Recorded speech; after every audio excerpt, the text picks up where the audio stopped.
he had to feel it worse than we do, heavier than we do, because he's the guy prosecuting this war, and their death. He's the commander in chief. These, all this stuff happened. He's the boss, and that's got to weigh very heavy on you. He knows what it's like to lose a child, so he has to feel. Yeah, I didn't even think of that angle. I mean, for all the parents, son's mother and father who died here and throughout the whole war. It's got to weigh on him. No wonder the man was depressed. From the Gettysburg Museum of History Studios, you're listening to Addressing Gettysburg. Hello, everybody. Welcome to this episode of Addressing Gettysburg. And today, it is a special day. It is the anniversary of the Gettysburg Address, a speech given by Abraham Lincoln during the dedication of the Soldiers National Cemetery, now known as Gettysburg National Cemetery. And with us today is an old friend who used to co-host the show with us. And all of you who've been listening since the very beginning will know this name. You know this voice. You miss this voice. I know you do because you tell me. Bob Steenstra. Welcome back, Bobby. Well, thank you, Matt. You're welcome. Pleasure being here. You're welcome. And of course, also joining us in the back, running cameras, is the great Mikey B. Hello, Mikey. Hello, Matt. It's like being back in the shack, but a little more room. A lot more room than back in the shack. And so today we're just talking about the Gettysburg Address. I don't know where we're going to go with it. Bob's got some ideas. I'm going to let him lead the way, and we'll go on that journey together. But before we get into that, you may be thinking to yourself, yes, I've heard of the Gettysburg Address. Or, yes, I had to recite it in 5th grade, but I don't remember much of it except for 7 years ago. And then maybe the next line you confuse with the preamble of the Constitution. We don't know how your mind works. But Bob is going to help us all out, and he's going to recite the Gettysburg Address, which is something that he tries to incorporate probably in every tour that you do, right, Bob? Just about. Yeah, now I've been on plenty of tours with Bob as the guide, and I think it would have been odd if you didn't include it, and I would remember that because you always made sure to include that. And so why don't we do this now, Bob? Go ahead and give us the Gettysburg Address in Japanese. Thank you, Bob. 7 years ago, our fathers brought forth on this continent a new nation, conceived in liberty and dedicated to the proposition that all men are created equal. Now we are engaged in a great civil war, testing whether that nation or any nation so conceived and so dedicated can long endure. We are met on a great battlefield of that war. We have come to dedicate a portion of that field as a final resting place for those who here gave their lives that that nation might live. It is altogether fitting and proper that we should do this, but in a larger sense. We cannot dedicate, we cannot consecrate, we cannot hallow this ground. The brave men, living and dead, who struggled here have consecrated it, far above our poor power to add or detract. The world will little note nor long remember what we say here, but it can never forget what they did here. It is for us, the living, rather, to be dedicated here to the unfinished work which they who fought here have thus far so nobly advanced.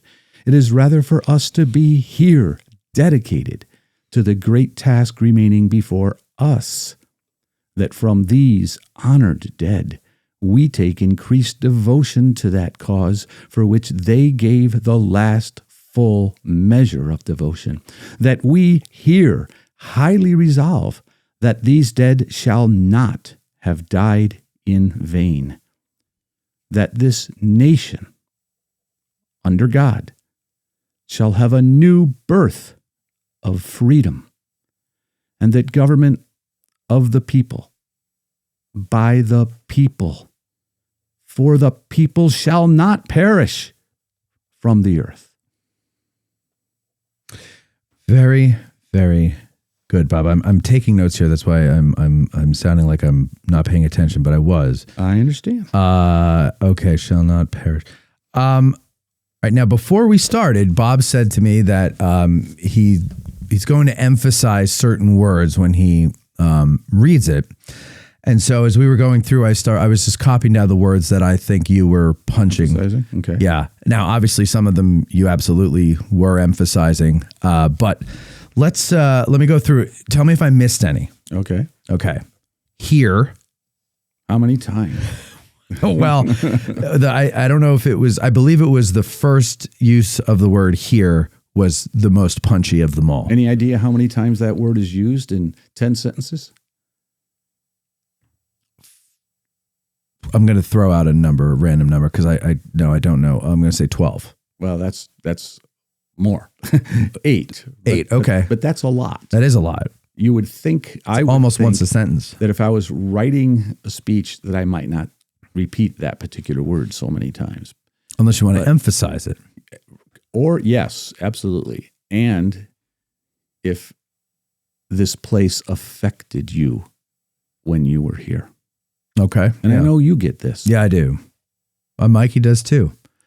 I think you said that before you came here to the studio, you went over to the cemetery to kind of, as the kids would say, vibe with it. That's exactly the word I use with my family. There you go. Mm-hmm. And I know Mike and I have had this conversation before where we both, when we're having, maybe a rough day or a rough period of life or something, we'll go out to different parts of the battlefield to vibe with it. And it helps us go through whatever we're going through. For me, and Mike can speak for himself, but for me, it's basically, nothing I'm going through is insurmountable, but these guys are dead. These people died here, or there are people who died here, depending where I am. And they don't have another chance to better something. They're done. And that always makes me sad, because, they didn't die of natural causes. They didn't die in a car accident. They didn't die falling down the stairs, while living their lives. They died while they put their lives on hold for what would ultimately be the sake of others, because they're gone. And even if the sake of others means their family and they're only seeing that far down the line, whatever, they're doing it for the sake of others, or at least we'd like to think so. How about you, Mike? What do you get out of it? No, it's pretty similar to that. There's something. Now, I've read or I've listened to that speech many times, and as Bob was reading it, I don't know why today I was focusing on it a bit more. But it's especially that line of that. We can't consecrate. Oh, excuse me. Getting choked up. Sorry. Yeah. No. Mm-hmm. Lincoln did. We can't consecrate this ground. What they did consecrated this ground. Right. And Gettysburg, whenever I tell people about Gettysburg, there's something so unique about this place that's indescribable. And what I mean by unique, when you're out there, you feel it's your place. Gettysburg is my place. Yep. Like, I know other people say it's their place, but to me, it's mine. You can't understand how I feel here. But when you talk to other people, they feel the same way. And to me, only in a place where so much has been sacrificed, where something so unfathomable has happened, can give you that feeling. Mm-hmm. And I don't know how to describe what that is, but for me, it's that level of comfort. Like you said, Matt, bad times in my life, bad days, I go out there to the cemetery, I go to the wheat field, and you're right, I think of how lucky I am to live twice as long as so many of these kids that are left there. Yeah, that happened a few years ago when I first moved back here. The story. Before I moved back, the state I was in, besides New Jersey, the mental state I was in. And, it takes a while to come out of that. And you have to do a lot of faking it till you make it and stuff. And it's very hard to do when every fiber of your being says, go hide in your room, and you put yourself out there. For anybody to do a normal thing, like a regular job or something like that. But here, this idiot is like putting himself out there on the internet, right? Mm-hmm. And where all the, the potentially nastiest people you'll ever encounter are lurking. And when I would have just a tough time or something, I remember this one time I went out to the McPherson barn and I was reading from Fonz's Day One book. And I don't even remember what it was specifically that I was reading, but it was about what happened there around the McPherson barn. And then I just kind of like put the book down in my lap and I just kind of like stretched my neck was kind of bugging me. So I like stretched my head back and I was looking up at the clouds and it was a bright sunny day, but there's these, little cotton ball clouds and the wind was, it was March, April. And so there was a good stiff wind coming and it was just blowing these clouds along at a rapid pace. And I'm like, oh, that's nice. It's like very serene and very comforting and stuff. But then like somewhere the idea popped in my head that, what if like right here where I'm sitting, a helpless soldier was laying on his back, unable to move with no help because I'm thinking of a Union soldier because, the Confederates are pushing him back. He knows they're coming, but he can't move to see. He can't move to get out of the way. All he can do is stare up at this sky and see these clouds floating overhead. And what are his final thoughts as he's about to meet his maker? Probably his mother.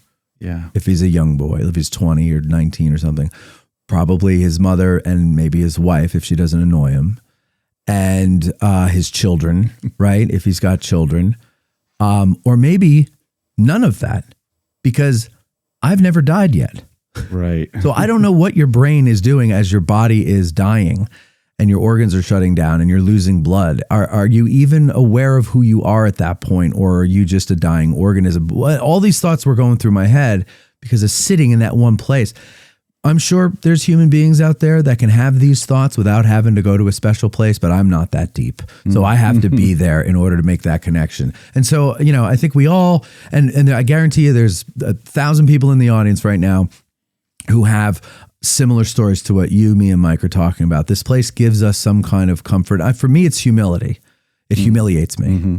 No, I mean, it humbles me. I was wondering if you meant you were in a state of intoxication, like that one Southern soldier wrote. That story? We had breakfast in the state of Virginia. Yes. Yeah. That. Today we were 5 states or something. Yeah. And the fifth, breakfast in the state of Virginia, dinner in the state of Maryland, supper in the state of Pennsylvania, and we spent the night in the state of intoxication. There you go. Yes, that's what it was. Yes.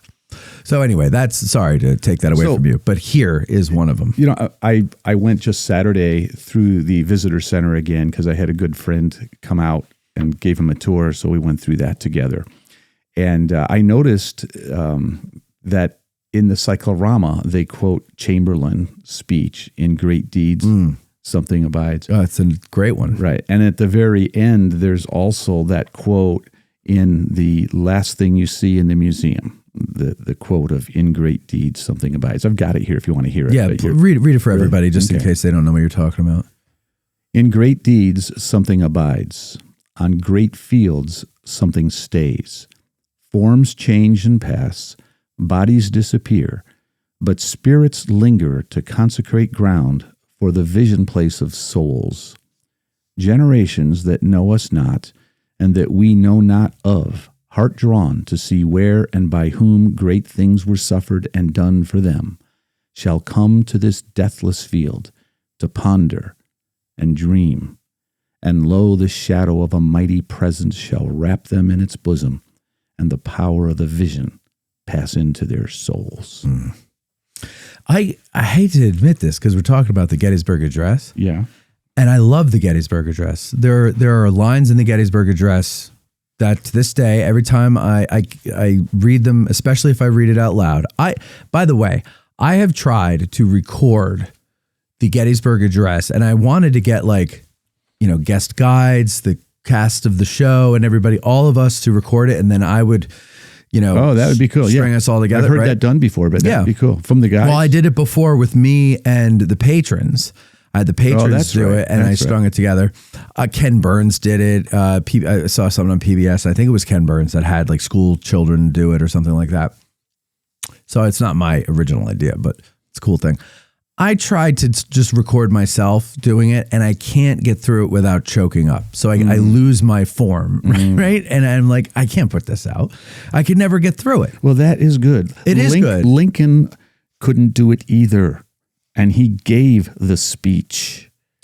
Now, I don't know that he was crying during his speech, but there's eyewitness accounts that he was wiping tears away from this prayer, Stockton's prayer, and during Everett's speech that he was wiping tears away. Because it was so long and boring.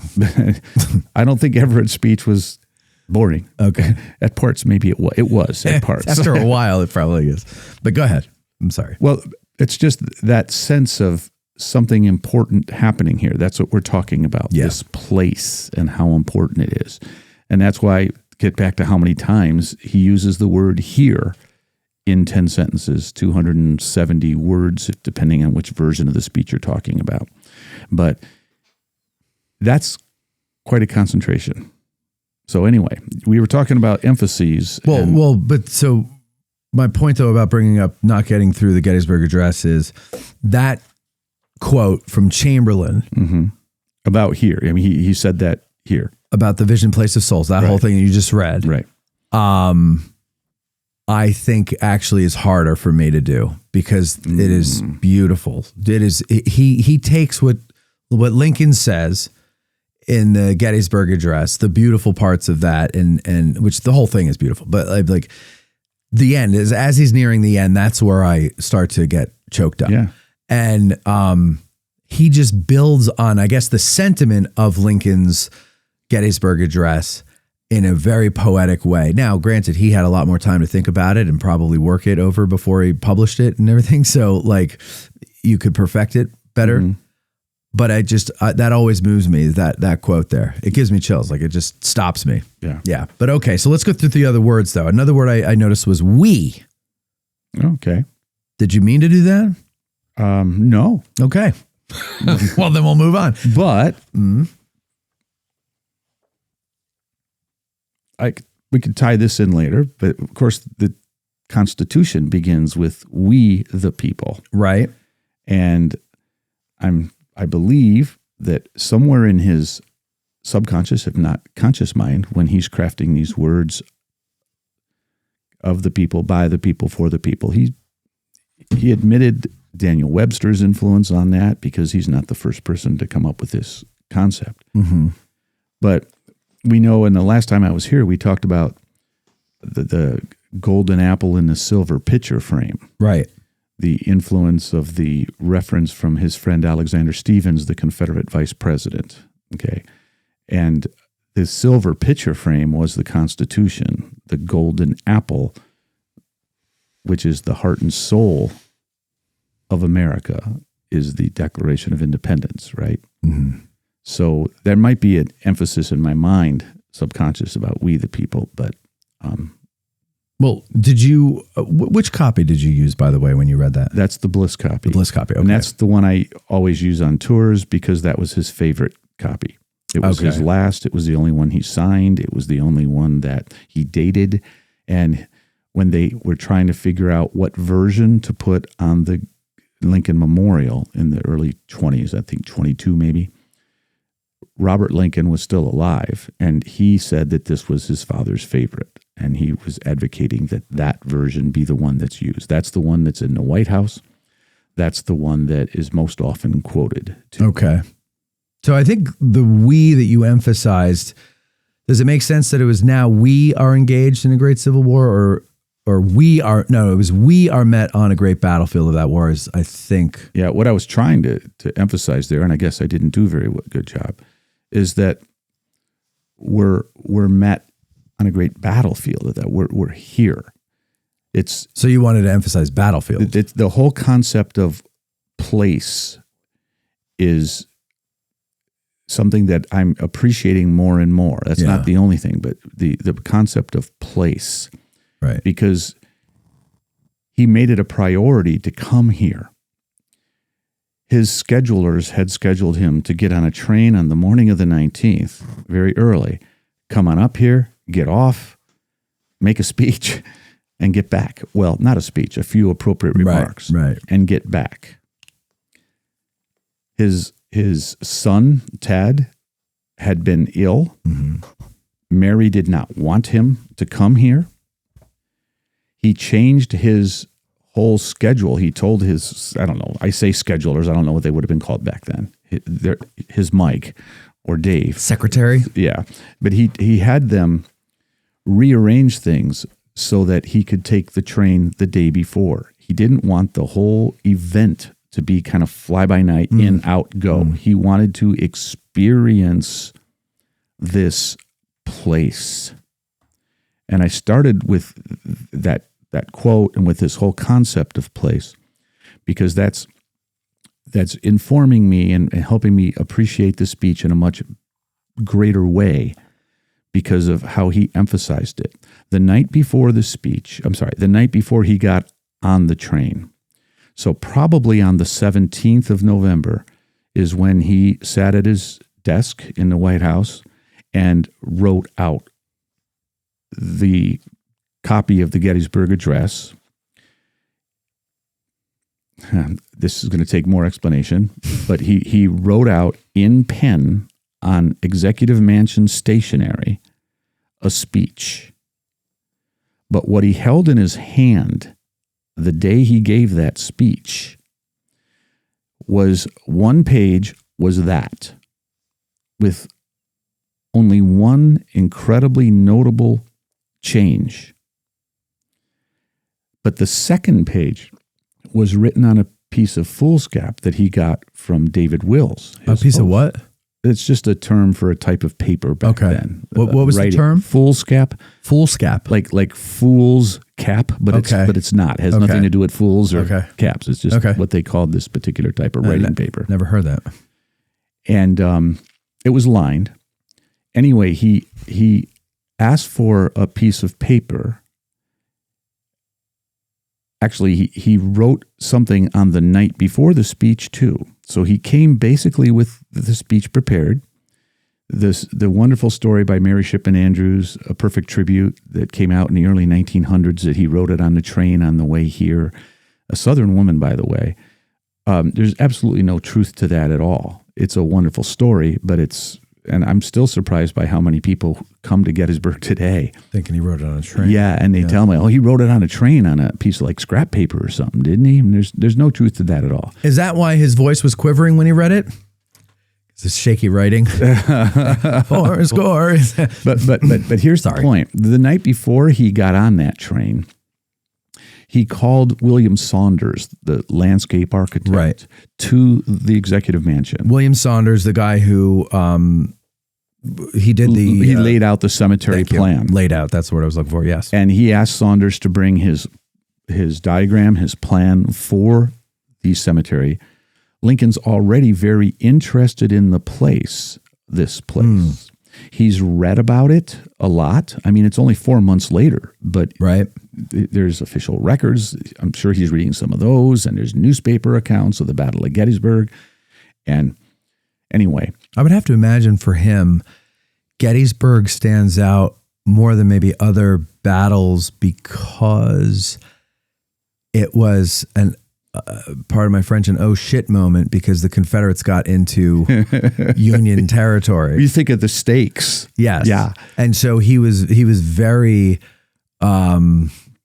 intently interested in the Battle of Gettysburg. And then, Sickles, while the battle is going on, gets down there and gets in his ear. Right. So it's he's intently focused on this. Yes. There's also that element of him coming to this place, this unique situation of the battle happening in recent memory, his decisions as an executive person, this war, that must have been heavy on his conscience. And now he was going where these boys fought and are buried. Right. So that must have been a very emotional come to reality for him in that way. Excellent point, Mike. Excellent point.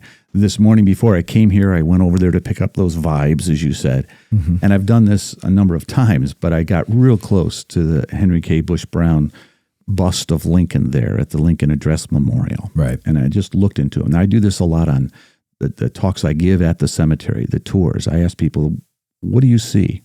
What emotions do you see in this man? Why do you think Kirk Bush Brown did it this way?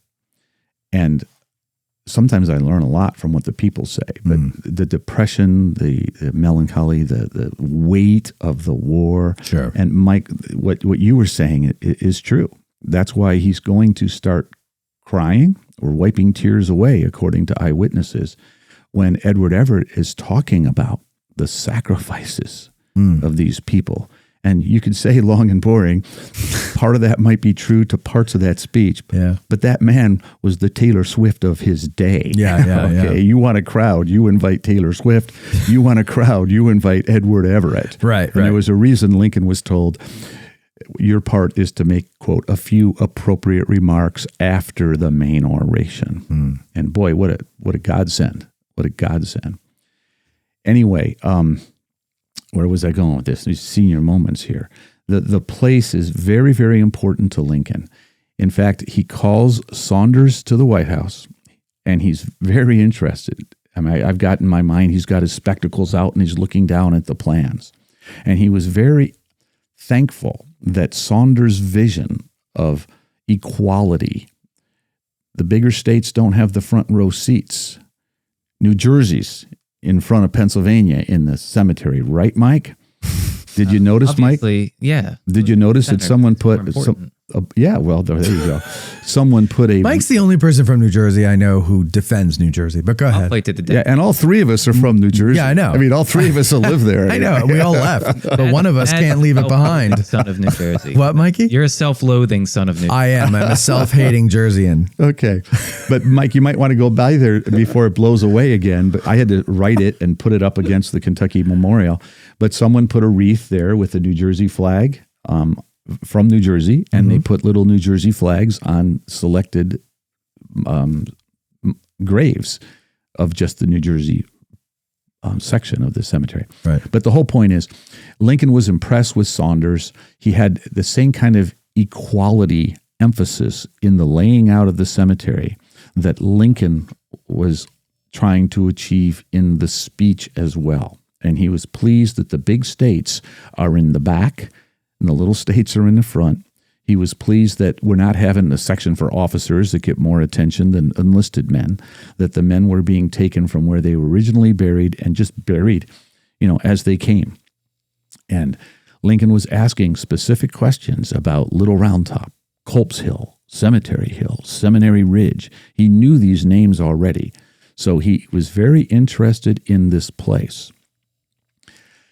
He has the speech basically written already, although he has told some that he wants to work on it some more. So when he arrives by train, and remember, he changed the whole schedule to get here on time so he could spend time at this place. Mm-hmm. So the night before, he kind of excuses himself for an hour or more, and he's writing on another piece of foolscap. He's writing. And we don't know what changes that was that he made to whatever he had written in the White House. We know what he wrote in the White House was written in pen. There were no scratch outs, and it was on Executive Mansion stationery, so that he must have had many drafts. I don't know about you, but I can't write in pen without scratch outs and changes. No, you got to do pencil until you know what you want to do. Right. And we know that Lincoln was a little anxious. Wouldn't you be if they asked you, Mike or Matt, to sing a song like in between so Taylor Swift can get a break? You've got to sing a song? I think I would do a fine job with Wichita lineman. I'd blow her out of the water. Yeah. Well, yeah. So, Yeah. A bad analogy. Here's what a real song sounds like, Taylor. I am a lineman for the county. And then everybody's like, what is... Would you say you're lying for the county? Or I'm a liar. Or for the bounty? Are you a bounty hunter? Jumper? I am lying for the bounty. Anyway, this place is important to him. He comes. He's already basically written a speech, although he wanted to make some changes. He wasn't happy with the ending of it yet, he's told a few people. He comes, he spends some time at the Wills house, and he does something else. But that's not the paper he had in his hand either. What does he do? He wakes up early the next morning. He wanted to see where his friend John Reynolds was killed. He wanted to go to the place, not just where Reynolds was killed, but so many others. He wanted to see this place. He wanted to experience it, like what we were talking about. How this place is so meaningful to us, what Joshua Lawrence Chamberlain was talking about in that speech. So he and Secretary of State Seward, and Seward had helped him with the end of the speech the night before. Typical. Seward did that for the first inaugural. Those parts that we love about the first inaugural, the mystic chords of memory, although Seward's was a slightly different. The better angels of our nature, those were Seward's touch. And they weren't even friends yet. They were still rivals. I mean, Lincoln wasn't even inaugurated when he was asking his rival. And Seward at that point thought he was going to be the president. And Lincoln was going to have to be like his puppet. But anyway, so he had gotten some help from Seward, had run some things by Seward, as was his wont to do. But he went on a tour. He went out to visit where John Reynolds died. He would have seen the seminary building. He probably would have seen Lee's headquarters. He would have seen people selling souvenirs. Can you believe this about Gettysburg? Amazing. Relics. People had tables, maybe not that early in the morning, but when he came in the train earlier that night, there were people with relics they were selling. He very possibly could have seen still some battle damage in the town. He doesn't take a full tour like we do today, but at that time of year, November, and at that stage of lack of modern development and everyone wanting trees, I'm sure you could see the battlefield better than we can today. Oh, absolutely. From the south end of Seminary Ridge. Yeah. So I'm pretty sure he's looking over the fields of Pickett's charge as well. Maybe not what we're used to looking at it from the same perspective. I would imagine that the battlefield seemed smaller then because you could see more of it from many vantage points that you cannot see now. Yes. And I don't know how much time we're going to have, but I'm ready to, if you want, to convert you a little bit more to Edward Everett's skill. I was just making a joke. I have nothing against Edward Everett. As I was standing there this morning, looking, trying to see, this is pretty much how the trees would have been. But of course, there weren't nearly this many trees at the cemetery. And you can look out and you can see the mighty Alleghenies, a reference at the very beginning of Edward Everett's speech. Now, he too is interested in place, and he's setting the place for everyone. And it must have been a beautiful setting on that 52-degree sunny day. With the leaves kind of the color that we're seeing them now, kind of yellowish, but not nearly as many. But anyway, the point is Lincoln took a tour of the battlefield. And what did he do when he got back? He asked for another piece of foolscap and a pencil. On the Executive Mansion stationery, he crosses out just the last couple of words that he had written there. Which were what, do you remember? Stand here instead of dedicated here. Okay. Let me see. I can look. What I should just show everybody. What's given me some depth in this is a book written by Martin P. Johnson called "Writing the Gettysburg Address." It was a Christmas present from my lovely daughter, and reading it has helped me understand a lot of things. Okay. So I'll have to check that out. It is rather for us, the living, to stand here. And he crossed out to stand here and puts, and it's grammatically incorrect, we here be in his handwriting, in a pencil. Everything else was written in ink, but this is in pencil. But what else did he do on that page? He underlined one of the words he had written in pen in the Executive Mansion. Did.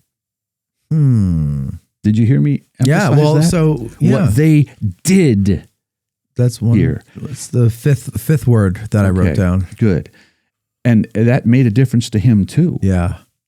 It didn't make a difference to him until he was here. Yes. And with a pencil, the same instrument he was using to write the last few sentences that he changed completely after the tour. And we don't know what he would have said. But those last few sentences, the part that begins, it is for us, the living, rather, to be what? Here. 8 times he uses the word here. There's a sense of place that this man has come to understand because he went on a tour of Gettysburg and he felt this place. So, are there other words I was emphasizing? Yeah, I mean, so a lot. And okay, I say, here's the first one. We was the second one. Have. I was just trying to find where that would be. I mean, it's early on. It's only the third word. It's not if we have come to dedicate abortion to that feeling the final rest place, blah, blah, blah, blah, blah. It's a large sense we can as a brave man living in who struggled. Have consecrated, I think you said. Oh, yeah, yeah. Have consecrated it far above our poor power to add or detract. And, it's so interesting because, and I think we talked about this last time we talked about the Gettysburg Address. For me, it was 5th grade. We had to memorize it and recite it, right? And every student used the same cadence. 87 years ago, our fathers brought forth on this continent a new nation conceived. And, there was no emphasis on any words. It was like reciting a prayer in church, just very blah. And it wasn't until the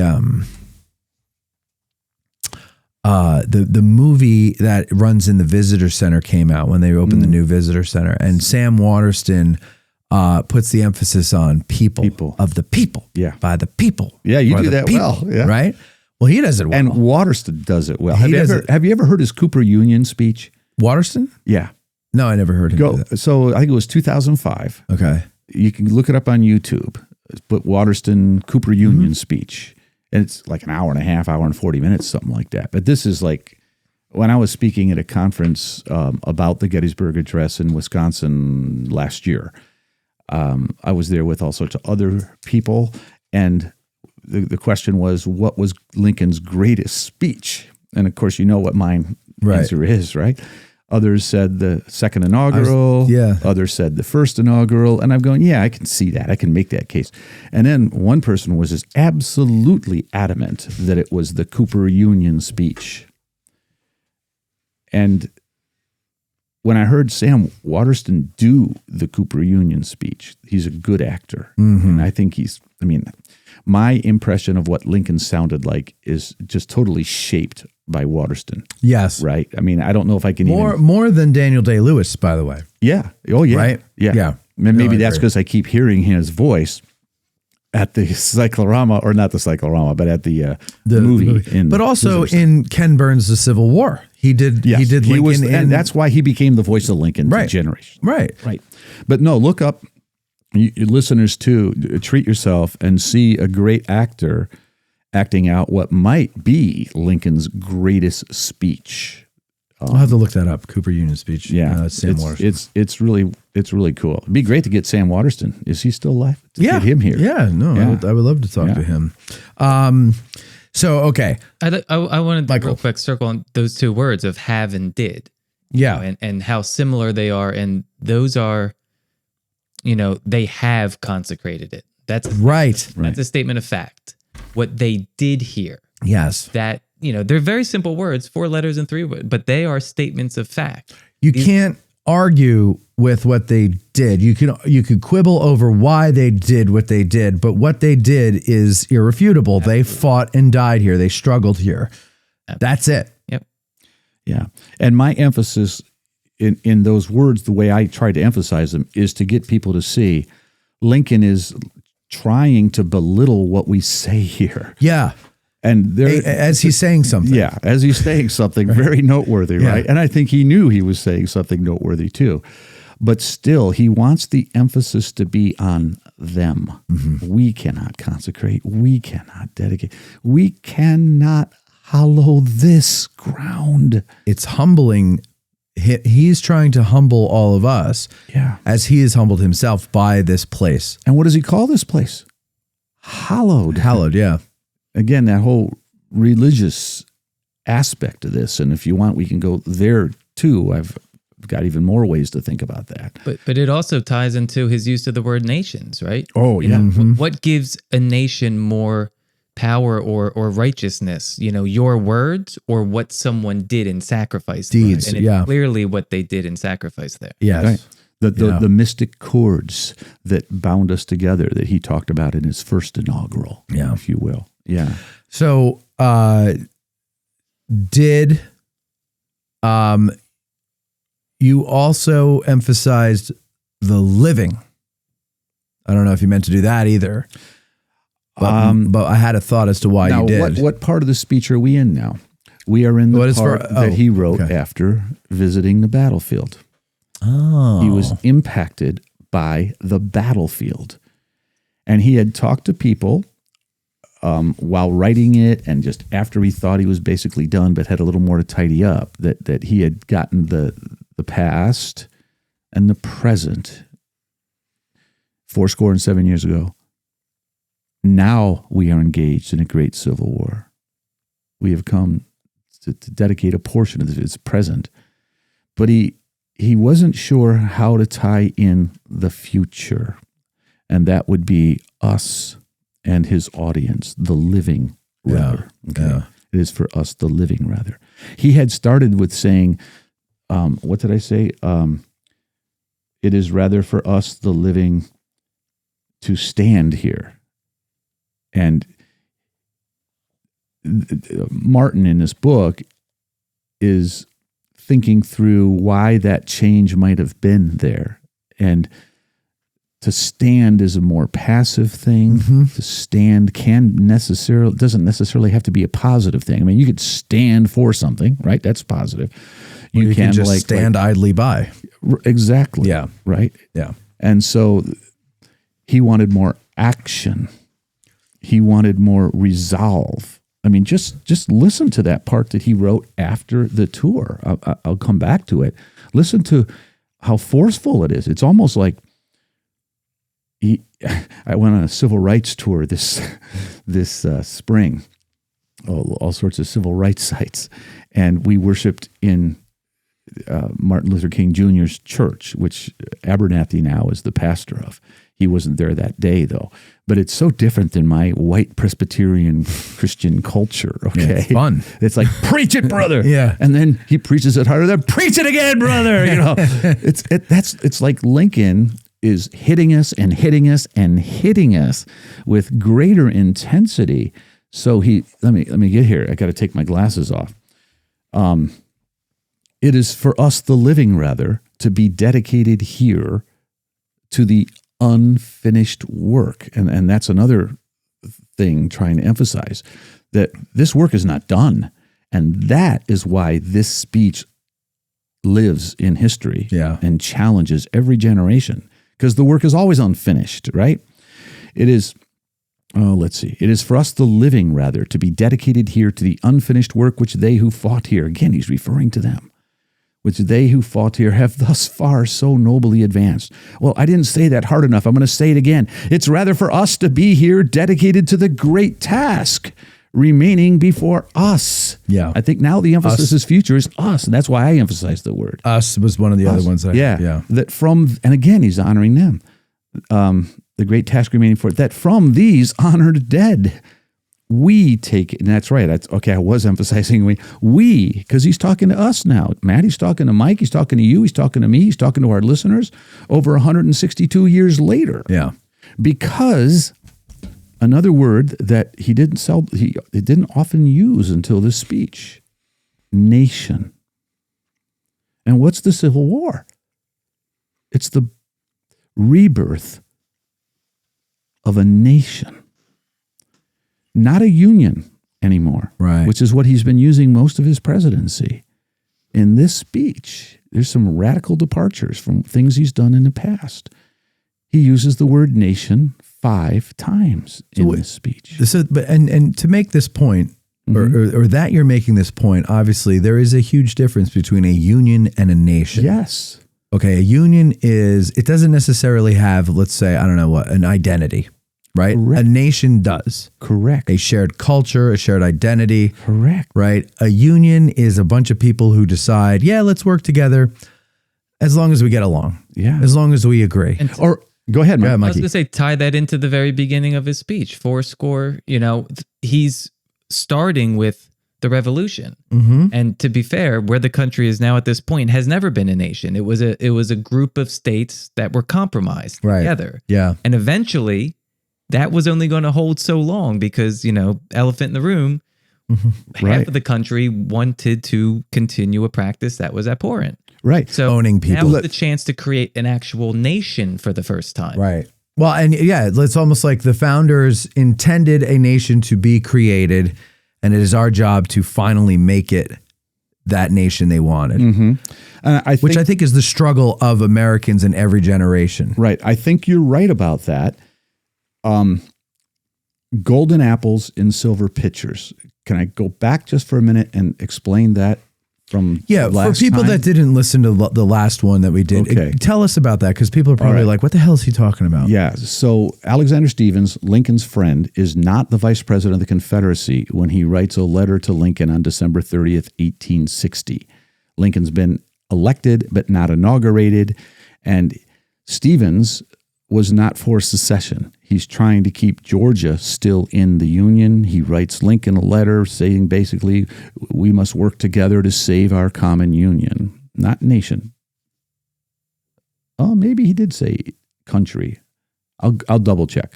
But the point I'm trying to make here is he says to Lincoln in this letter, fitting words from you now would be like golden apples in a silver pitcher. That's a quote from Proverbs 25, where wise words are precious, golden apples in something that's precious, silver pitchers. Lincoln thinks about this. He never writes back to Stephens. They were exchanging. Hold on.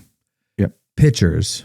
You're saying Pitch, not pictures? That's the thing. If you look up that verse, and if you look up images of that verse, a lot of people do have it as a picture, like Pitch. Mm-hmm. Okay. Not as like a Los Angeles Dodger picture. But anyway, we know that the image it gave Lincoln because he writes a speech fragment. Bob is now reaching for a piece of paper. Sorry about that. So I'm just filling the dead air for So you. I'm going to quote Lincoln now. This is written in January, perhaps as late as February of 1861. He's still not president, but he has just gotten this letter from Stephens that he has not replied to. Earlier in December, Lincoln and Stephens had indicated to each other in exchange that they were still friends, even though they had this between them. Mm-hmm. And the this between them, I'll come back to in a minute. Everyone knows about it. It's what Stephens says in his famous cornerstone speech. Okay. And that's at an ideological level what the war was all about. The difference in the foundation, the aspirational foundation of our two countries.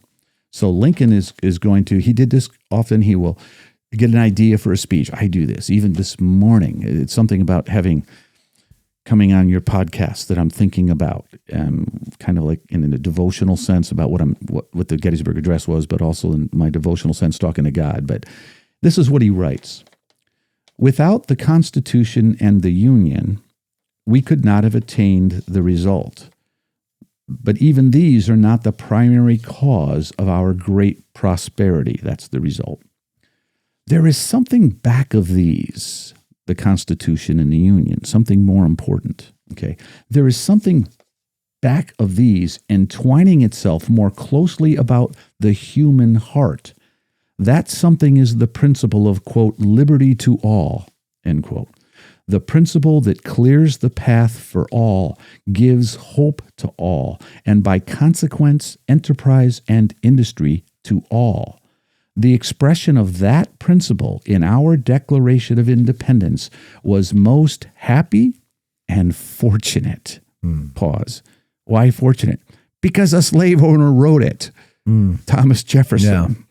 by the way, you want to go off a rabbit hole, ask me about the article I read last week in Washington Post about the panel in the Jefferson Memorial that makes Jefferson out to be an abolitionist. It's cut and pasted from 5 different sources put next to each other so that no one knows they're not a continuous document. So these are 5 Jefferson quotes from different things taken out of context? It's one of the panels of Jefferson's writings in the Jefferson Memorial. It was put up in the 1940s. And anyway. Who put it up? A great grandson was the one who was pushing for this. It was a Senate committee that had to decide, or at least the committee was made up of a lot of senators. And it's an interesting story, too, of why they decided this. But you read that and you think, oh, he was an abolitionist. No, he owned 603 enslaved people himself. Right. Okay. Right. But he did express that beautiful thought, which is the heart and soul of America. The 5 words that made America great, that will continue to make America great as long as we aspire to them. And this is what I emphasized. All men are created equal. Because in the Cornerstone speech, Alexander Stephens will say, any government based on that idea is based on sand. And when the storm rises, that house will fall. Our government, the Confederate States Constitution, is based, and I'm kind of paraphrasing, but using a lot of his words, and I think I can quote him now, based on the idea that, or the truth, that the Negro is inferior to the white man, and that slavery subordination is his natural condition. So those are the 2 foundations of the 2 countries, at least according to Abraham Lincoln. Now, Lincoln will be castigated by some in the press because he had the gall to refer to the Declaration of Independence as the founding document of America and not the Constitution. So I want to come back to that. Okay, too. Interesting. So the expression of that principle in our Declaration of Independence was most happy and fortunate. The assertion of that principle at that time was the word, quote, and he's quoting the Proverbs now that Stephens had used in the letter. That principle, the assertion of that principle at that time was the word, quote, fitly spoken, unquote, which has proved an, quote, apple of gold, end quote, to us. The Union and the Constitution are the picture, Picture, of silver subsequently framed around it. The picture was made not to conceal or destroy the apple, but to adorn and preserve it. The picture was made for the apple, not the apple for the picture. So let us act that neither picture or apple shall ever be blurred or bruised or broken. This speech was never given. It was a speech fragment. That's what it's considered by the collected works of Abraham Lincoln. So it gives us a view into his hierarchy of important documents and core beliefs of what America is. The Declaration of Independence, especially those words, all men are created equal. And if I could, I'm going to quote a little bit more than he did in a speech. We hold these truths, this is the Declaration of Independence, 77 years before the speech.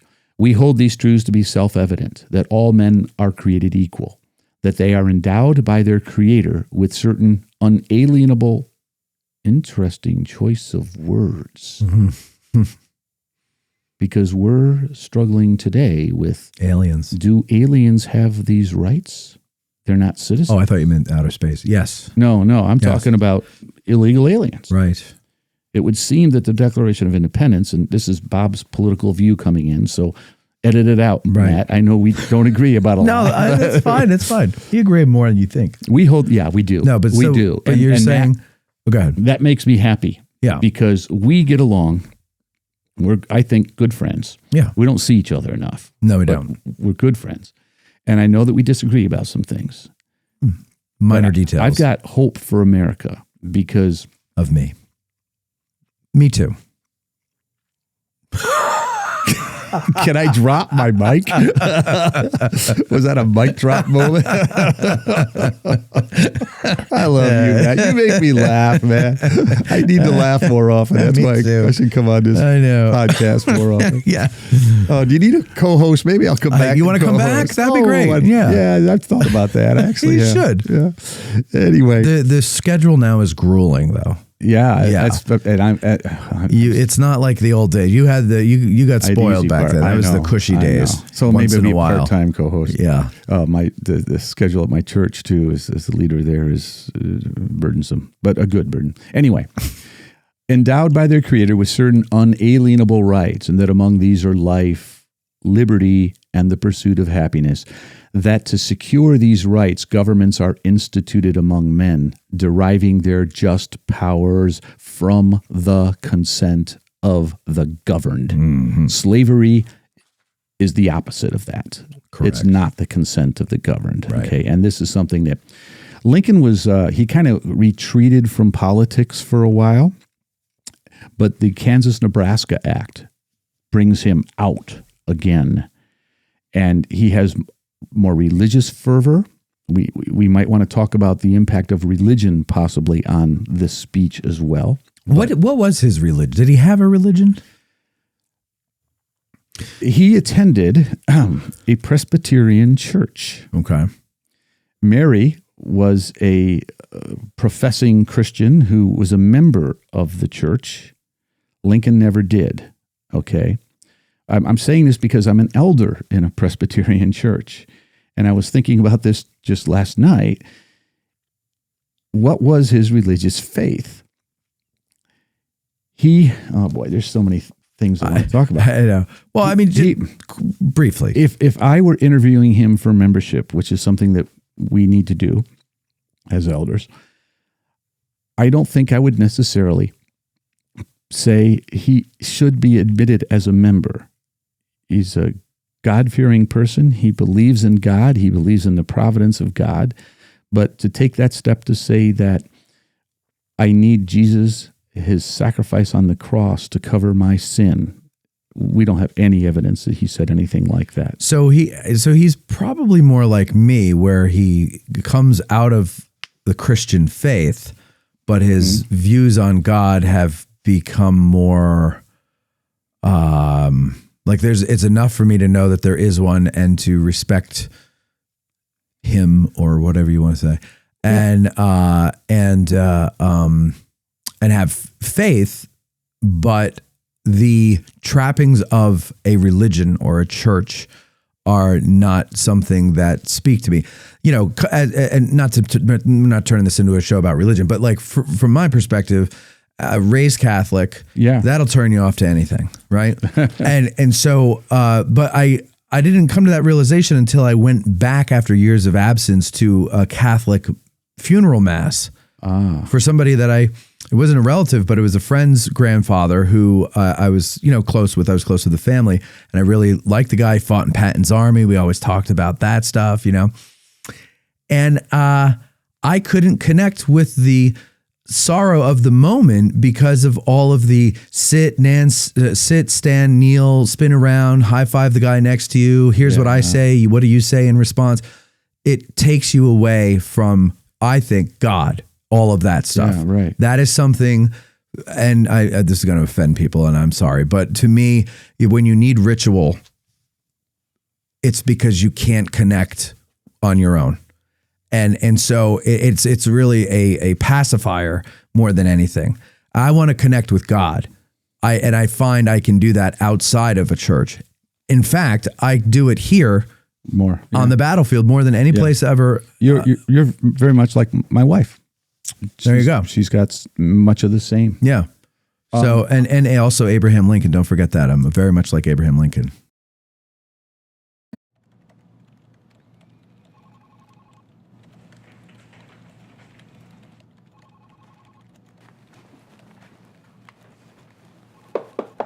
Hey, buddy.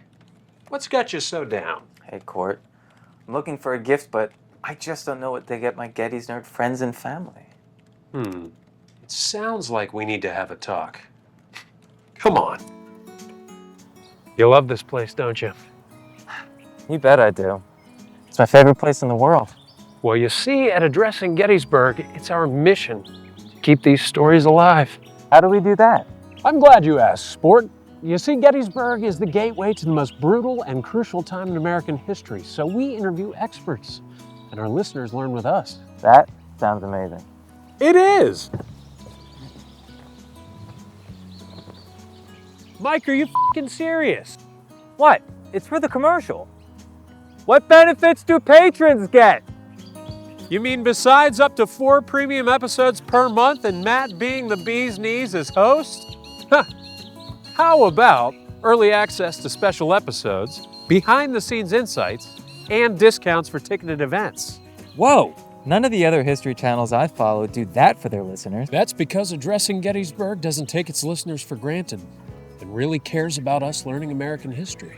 You know, I should gift my Getty's Nerd friends and family an Addressing Gettysburg Patreon membership.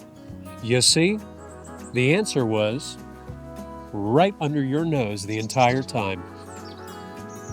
Make Addressing Gettysburg's Patreon a gift for the Getty's Nerd in your family this holiday season.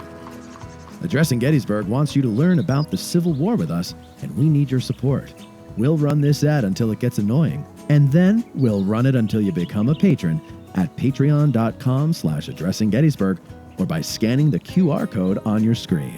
Happy holidays. The hell are we staring at? No idea.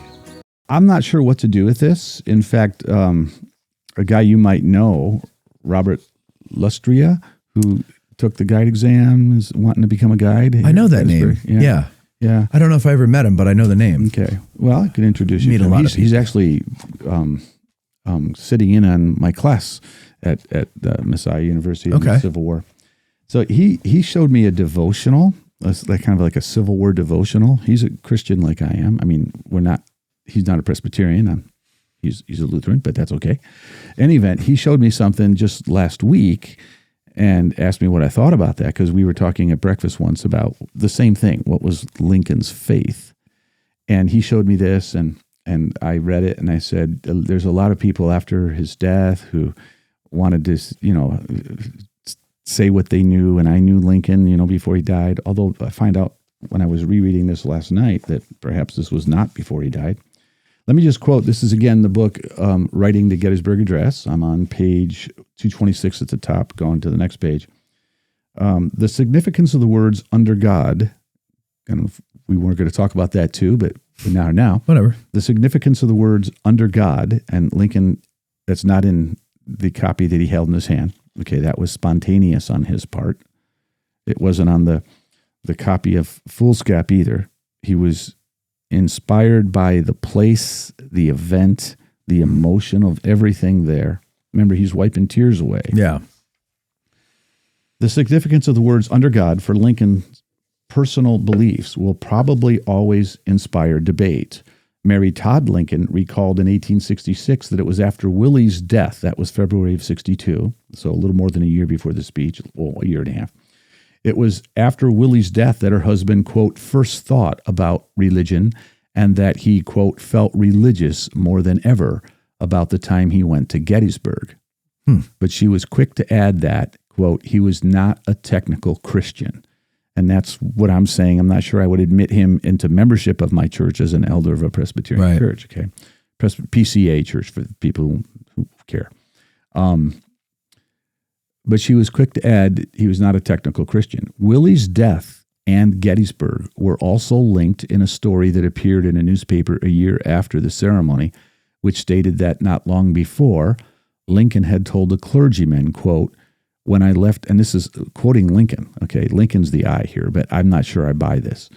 When I left home to take this chair of state, I requested my countrymen to pray for me. I was not then a Christian. When my son died, the severest trial of my life, I was not a Christian.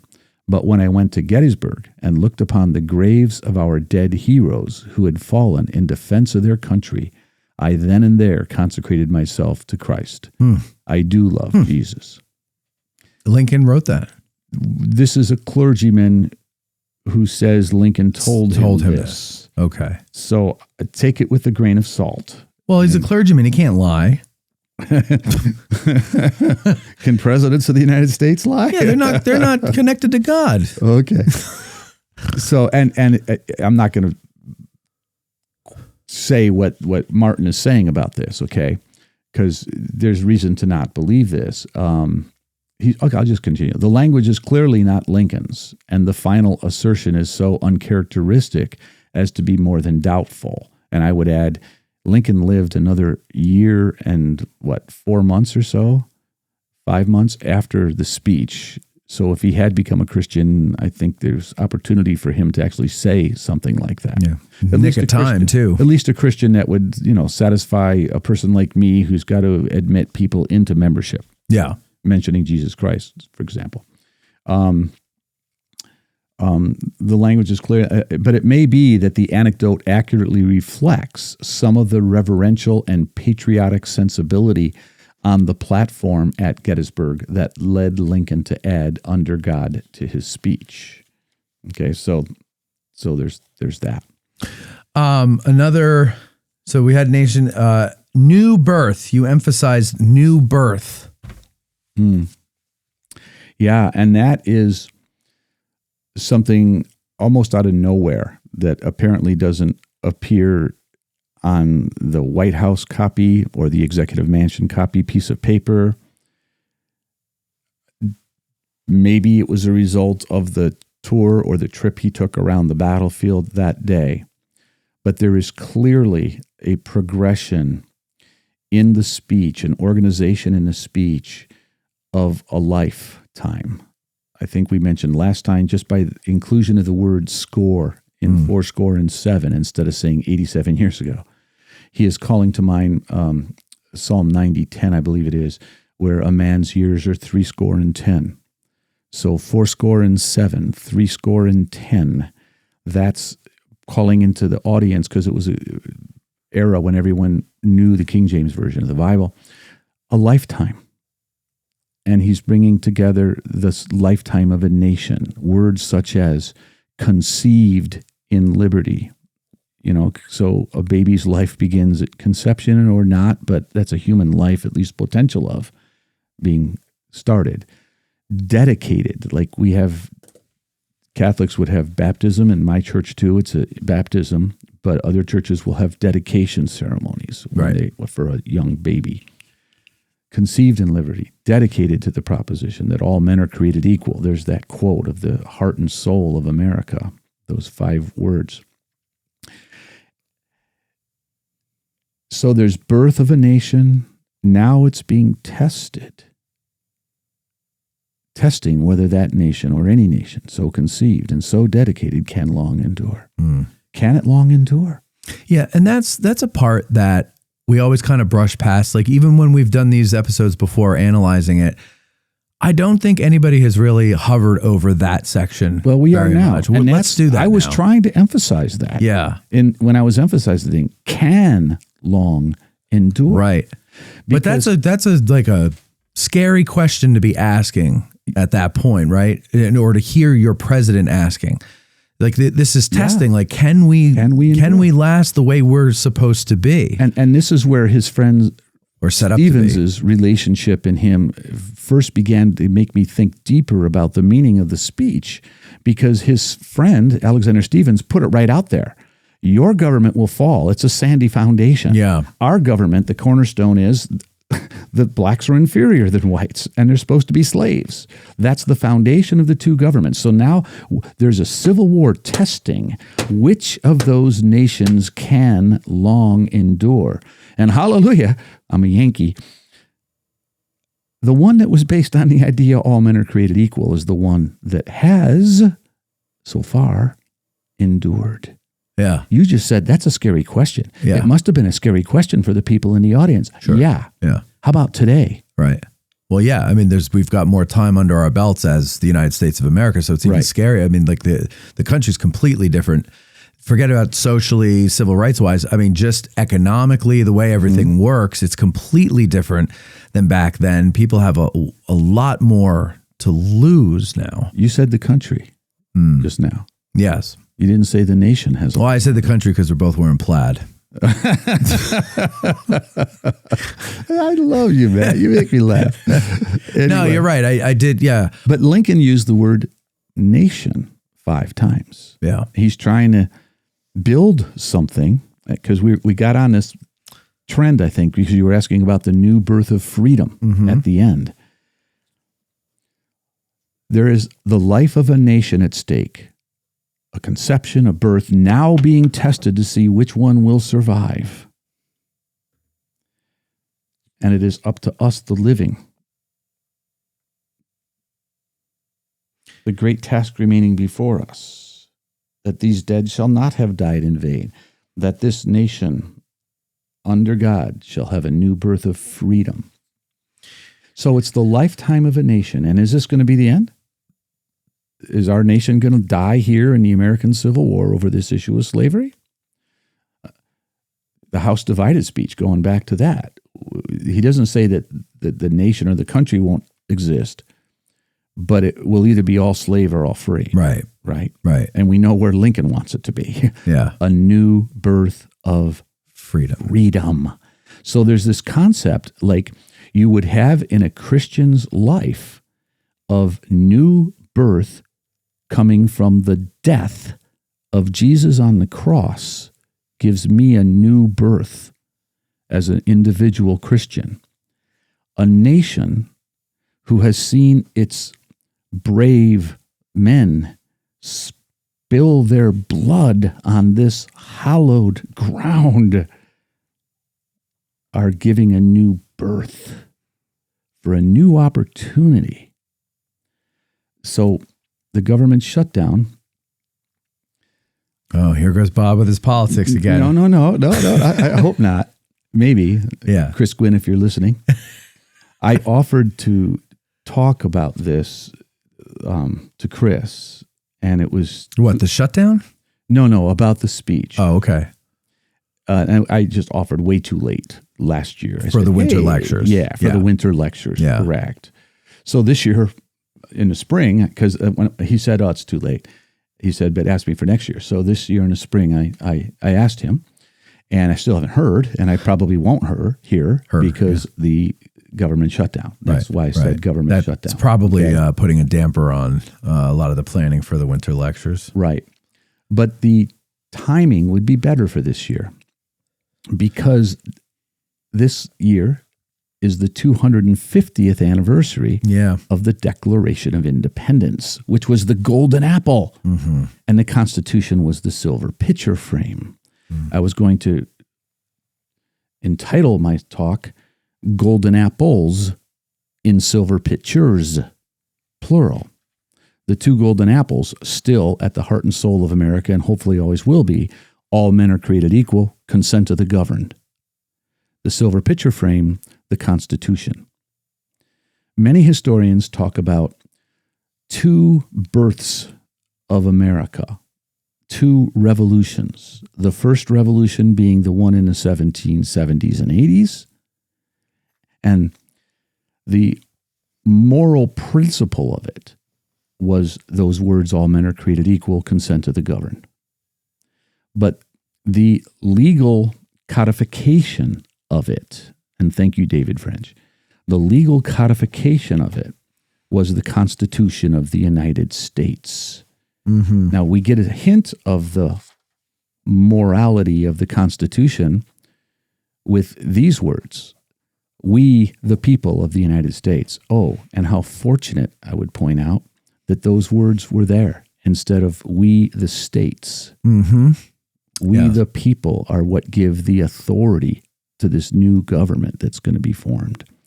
We, the people of the United States, in order to form a more perfect union, establish justice, ensure domestic tranquility. Ensure domestic tranquility. They didn't have it in the 1860s. Provide for the common defense, promote the general welfare, and secure the blessings of liberty to ourselves and our posterity. Do ordain and establish this Constitution for the United States of America. And this is a legal contract. This is a document. It's not a speech, okay? The word nation or country is not in there. Correct. Yeah. Correct. Union. And that's it's more of a union, to form a more perfect union. But Lincoln is taking us to something else, some something else that we as a people can unite behind to become a nation. Because we don't have race. We don't even have language now to unite behind. As we get more and more diverse, we don't have religion to unite behind like a lot of nations, or a lot of countries do. But what we have is this belief that all men are created equal. So you mentioned that we don't have all those things that they had back then to unite people. And I don't know if you've heard, see, it's funny, the different generations, we have different sources of finding out what's going on in the world, right? And so I'll say something very matter of fact to somebody maybe like your age or older, and they're like, what the hell are you talking about? And it's because Fox News or MSNBC or the Washington Post or the New York Times or the Wall Street Journal didn't tell them. Yeah, right. And so they don't know. But meanwhile, younger people, we kind of shun all that stuff, and we find our news from various sources on the internet. And it's not necessarily what would be considered a news agency, but it's more of a person on the ground saying, look, here's what's happening, right? With no editing or very little editing or something. Yeah, right. And, or commentary, no commentary or whatever. So one of the things that I remember a couple of years ago, Cindy said to me, she goes, do you think about the Roman Empire? It's like, she showed me this video of like this woman like saying, you know, guys or like ladies, ask your boyfriend or husband if he thinks about the Roman Empire, and you are going to crack up at their answer. Right. And so, I'm like, so she shows it to me, and I go, oh yeah, I think about it all the time. And she's like, you do? And I go, yeah. And she's like, why? And I'm like, because I think we're about to fall like the Roman Empire did. Okay. And she's like, well, why are guys thinking about that? And I go, because we're the ones who are going to have to pick up the pieces and try to fix it. And I said, so it's going to fall on our shoulders. And so that's of course why we're thinking of it. And I wonder if Stevens's, because the Roman Empire obviously was something these people were aware of, right? And as I understand it, I'm certainly no ancient historian by any stretch of the imagination, but my simple understanding of it is that the Roman Empire fell for many reasons, one of which was non-Romans were allowed to, I don't know, have power in there or something, you know, run for office and things, and dilute the Romanness of Rome, right? And it also stretched far beyond its limits, many other things that happened. Is Stevens kind of saying that by saying that the American ideal, the United States' ideal, is built on sand because it will inevitably lead to what killed the Roman Empire? I doubt it. Okay, so they're not like comparing themselves to the ancients in any way. That's anachronistic. Hold on, I have to Google what that means. Oh, I'm just kidding. Go ahead. If Lincoln would have said, hold it, I've got to Google what that means, that would have been anachronistic. Like if you have a document that purports to be from 1863, right, and Lincoln says, I Googled this and that's what this word means, right? That's anachronistic. Right. Any event, Stevens was influenced by the what was influencing a lot of people, social Darwinianism, Charles Darwin, the origin of species, evolution, has, you know, scientific applications, but people also saw in it racial and social applications. The absolute worst epitome of that would be Hitler, Himmler, okay, the master race. But that is definitely in the thinking of Alexander Stevens, that it's, and Stevens would call himself a Christian too, I'm sure, that God created us. He created monkeys to be monkeys, dogs to be dogs, people to be people, white people to be here, black people to be here. And that's as obvious as anything, because look what their civilization was like in Africa. Okay. This is Stevens, not Bob talking, by the way. No, this is not Bob talking, right. And he didn't, and I just put words in his mouth too, right. Okay. But I'm not so sure that Lincoln, Lincoln was a product of his day. He was not a Thaddeus Stevens. Thaddeus Stevens was 100 years before his time in believing that blacks should have equal rights. Lincoln even comes into the war not as an abolitionist. Now, he's got political things. He doesn't like slavery. He doesn't like slavery because it's not the consent of the governed. And the Declaration of Independence is his guiding principle. When he was on his way to the inauguration, he was on Washington's birthday, I believe it was, he was in Philadelphia getting a tour of the Independence Hall. And he made a quick little speech and said something to the effect of, there's not a political thought I've had that didn't stem from the Declaration of Independence. So from his own words, that's the golden apple is that.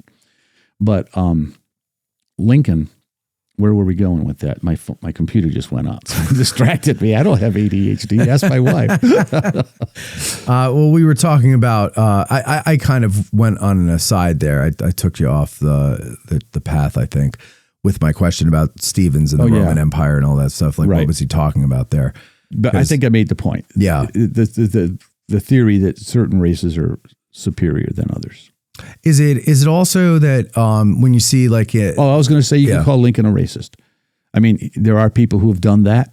Sure. If you judge him by today's standards, which is totally unfair. I agree. You can make quotes of Lincoln, make him sound, especially when he was campaigning for the Senate in 1858 in Southern Illinois. Yeah. Where there was, Northern Illinois is a different animal. So yes, he did not have as lofty a view as I might have or you might have about the races being equal. Mm-hmm. But he certainly thought that slavery was wrong because they were human beings. Which is still pretty radical for that time. Yeah. He wasn't a radical Republican. No. He wasn't an abolitionist. But yeah, I mean, like the abolitionist movement was growing for sure. And people were maybe not becoming abolitionist activist types, but they were at least maybe going, yeah, you know what, maybe we don't really need this, so people were starting to change their minds, but like nothing happens overnight. Exactly. And for a guy like Lincoln with the influence that he has to just come to the side of this is wrong, that's good. That's good enough. And he changed. I mean, he came to that, but even as he was president for 4 years, he changed. I mean, he went from colonizing, we should free the slaves, and then colonize them, we shouldn't be living with them, to Tuesday. He's killed on Friday. Lee surrendered on Sunday, April 9th. The 11th is a Tuesday, right then? Yeah. That would be, yes. Just like this week we're in right now. Oh, how about Sunday that? was the 9th, and tomorrow's 11th. But that's April. This is November. Well, but still, thank you for that. Yeah. Okay. So Tuesday, there's kind of an impromptu, kind of a serenade thing. Everyone's happy because Lee surrendered. I mean, basically the war is over, right? And back then, groups of people would come and sing and get you to come out and make a speech. And I think we've talked before, and I was just behind the scenes, but when you had Doug Dowds and Fran Fryak, and I work with him. Sorry, Fran. I hope you're not listening. Fran, I should just leave it at that. And Jared Peterman. I hope I got his name Peterman. Right. Sorry, Jared. Apologies. And I love his book, by the way. Yeah. I love his book. Anyway, when they were on, they were talking about the July 7th serenade, where Lincoln is also beginning to talk about the Declaration of Independence, those words, all men are created equal, something he hadn't talked about much before. He's doing that more now. But he went from a person who was wanting, colonize, and we'd call him a racist, to the week he dies, he doesn't know he's going to die, he makes a speech in answer to the serenade where he even suggests that black men should be citizens. Mm-hmm. And some of them be given the right to vote. So he has come a long way closer to abolitionist views or Thaddeus Stevens views than he was before. And you know who's in the audience? John Wilkes Booth. Yeah. And he's like, that's it? That's the last speech he'll ever make. That's right. And we are done, Mr. Lincoln. Right. Yeah. Right. Should have kept his mouth shut. Right. Could have actually done that. By the way, lived. You might ask, if you're interested, what else was Lincoln thinking about and writing about when he wrote the Gettysburg Address and when he came here? But So one thing I wanted to do before we were talking about nation and union and country, and you pointed out that I said country, and I was like, well, what the hell is the definition of nation versus country? Because we often use them interchangeably, right? Yeah. Like I did. And so you looked it up? I looked it up. All right. I looked on the Google machine, which is not anachronistic for me. Hold it. I'm an old guy. You've made that crystal clear. What's Google? I'm just kidding. It's the thing I looked this up on. I couldn't explain it to you if I tried. A nation is a group of people united by shared culture, language, or history. Its basis is cultural and social identity. So I kind of touched on identity before when I said that, and that was just intuitive. The sovereignty may or may not have its own government or sovereignty. So like we have like the Cherokee Nation within the United States, right? Okay. Example they give here is the Kurdish people who are spread across multiple countries but share a common identity, et cetera, et cetera. A country is a sovereign state or political territory with defined borders and its own government. The United States of America is a country. Political and geographic boundaries are its basis. Sovereignty, its self-governing political entity. An example, France is a sovereign state with its own government and borders. So the United States of America, even though in the founding documents it's referred to as a union, it's a country still, right? Mm-hmm. But Lincoln, I think, is trying to affect social change by saying nation, and giving this speech. And he's saying, these guys are dying for something. Not the country. That's the government. That's an on paper thing. But we're a nation. We're a people, and it's bigger than those of us who have been considered Americans so far. We need to make the tent a little larger because there are people here within this country who are not allowed to be part of the nation. And that is wrong. And that is what we need to correct moving forward. Right. And maybe this is the beginning of the change of his way of thinking that he gets to before he dies, where it's like, no, we can't send them to Liberia, right? Like that would not be right. Mm-hmm. And was it Frederick Douglass who kind of gets in his ear and he's like, hey man, we're fighting for you. Yeah, and then you're going to send us back when we're done? Right. Like what, some of these guys that are fighting are actual freemen. Yeah. He's no longer on that page. Yes. In fact, what he is writing at the same time, he started before and he finished after, although he got pretty sick here. He was getting probably smallpox. And he was beginning to get sick as he was getting on the train, and he went back to Washington, and he was bedridden for about 10 days. So it was scarlet fever. Is that what it was? Smallpox is what I think Johnson says here. But Smallpox. Variola, I think, is where I've read before too, which is kind of like a milder version of it. I thought that was a body part. I don't know. Michael, do you know? I have no idea, man. You're welcome. I'm glad to hear Michael's still awake. He's awake. Good. He's back there. Look up areola and see what that is. V. Oh, variola. Oh, variola. Of course. Oh my God. He said variole, not areola. Ariel. He got his mind on nipples. You're going to get the little. Mike, look up. Oh my! I love shit. it. We're so deaf. serious, and then I go laugh. I love it. I swear to God, I got to get my hearing checked. I swear you said areola. I'm sorry, ladies I'll and just gentlemen. say this. I don't need to go there Forgive any further. me. But he is writing and will give to Congress what we would call the State of the Union address in early December. Back then, it was a written report that would be read in Congress, not spoken by the president.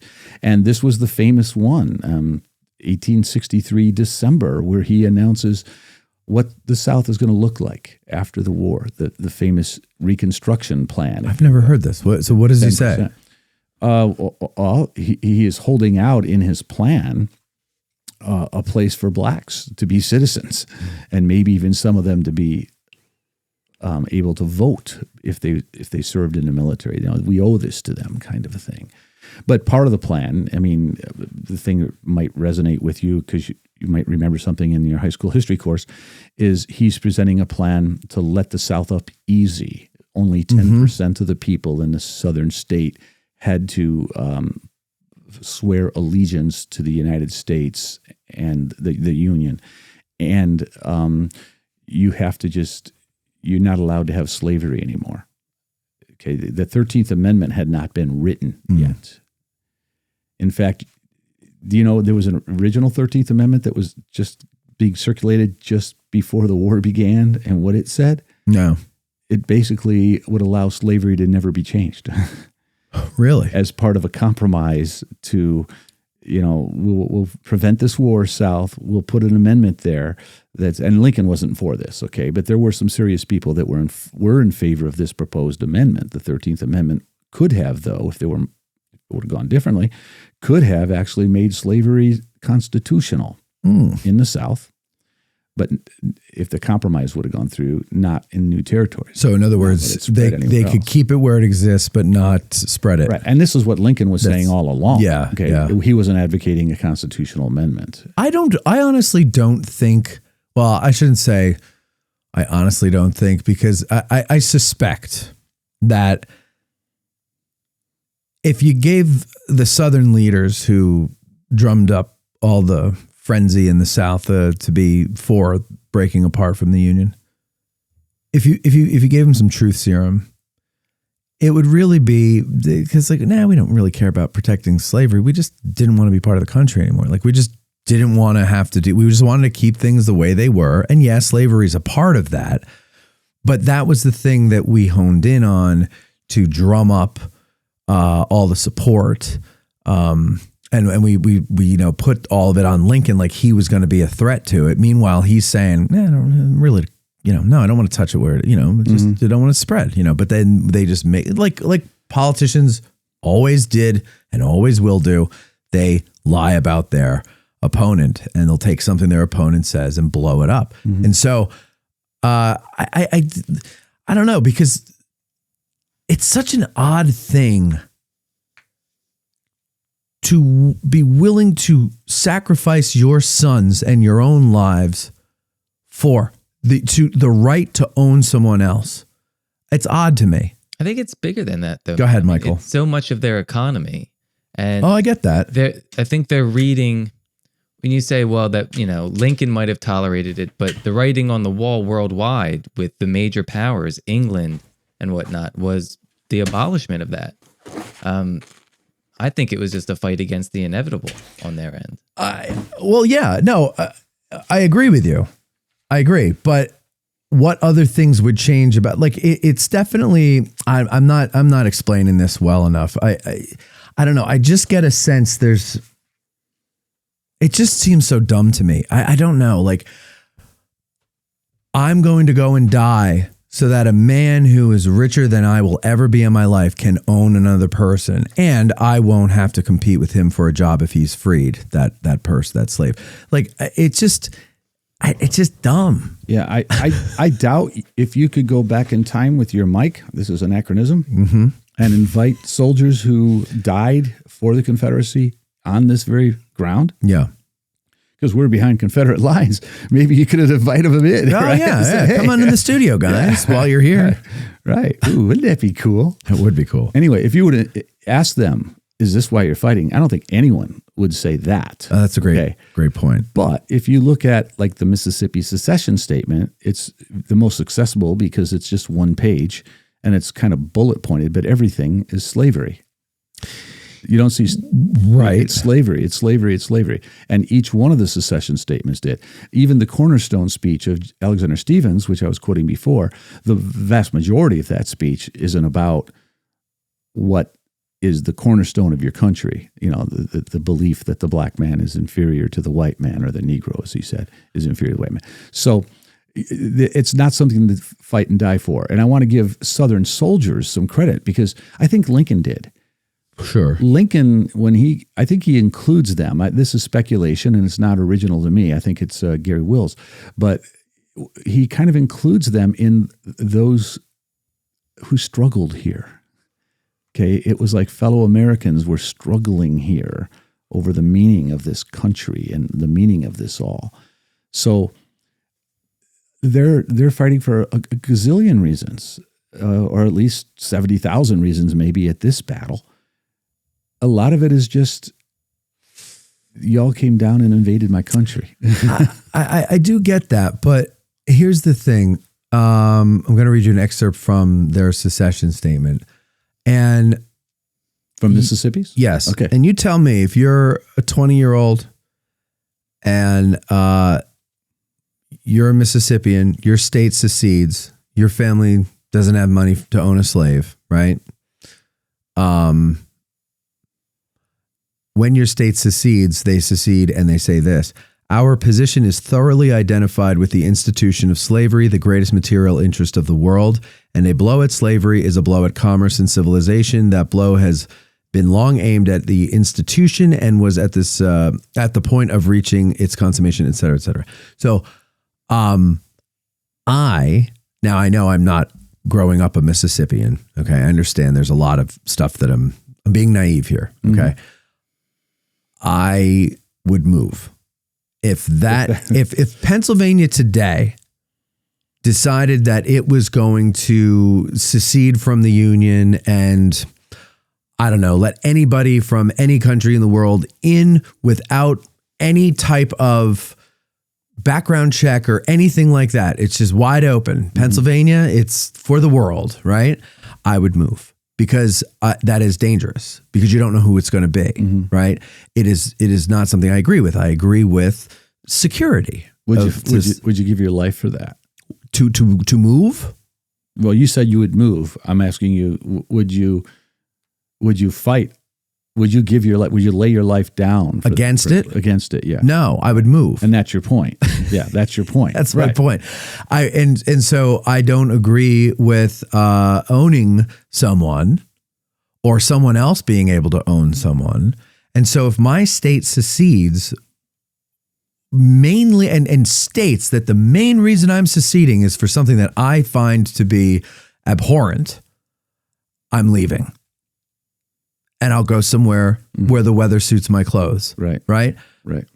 And then if I can't find that place, I don't know what the hell I'll do. But the last thing I'm doing is fighting against anything. Right. And I'm going to, I think, add strength to that argument, because I think you're right. Like I said, if you interviewed these people, they wouldn't say that that's why they're fighting. Right.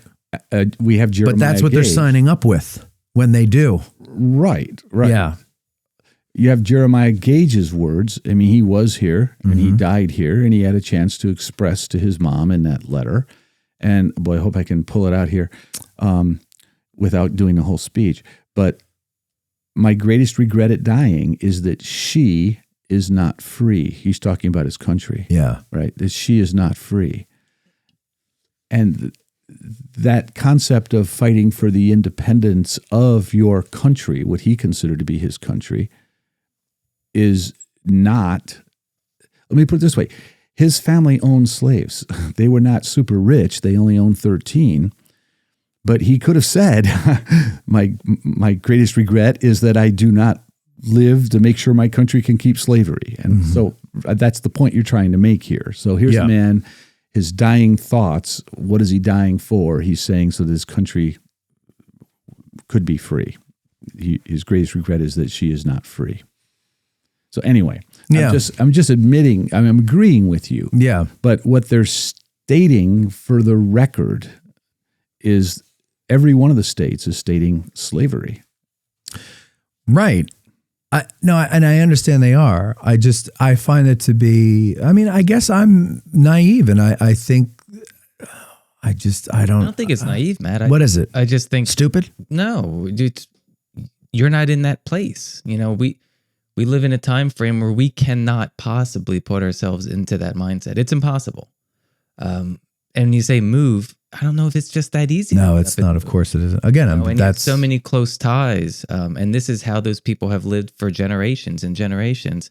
That's not to excuse it. And that's a great point, though, because as much as I've chosen to make Gettysburg area my home, I always felt more at home here, even when I didn't live here. It's still not my country, like a Mississippian would look at Mississippi as his country. Right. And it is a different mindset for sure. Like if New York State decided to invade us, I'd be like, all right, well, tell me when they get to Harrisburg and then I'll start thinking about where I'm going to go. I'm not going to fight to protect Pennsylvania from New York, Yeah. I don't understand that because the United States now is the whole country's your oyster, right? You want to go somewhere you don't like the winters anymore? I'm moving to Arizona. Right. I don't like scorpions anymore. Maybe I'll move to Colorado or whatever.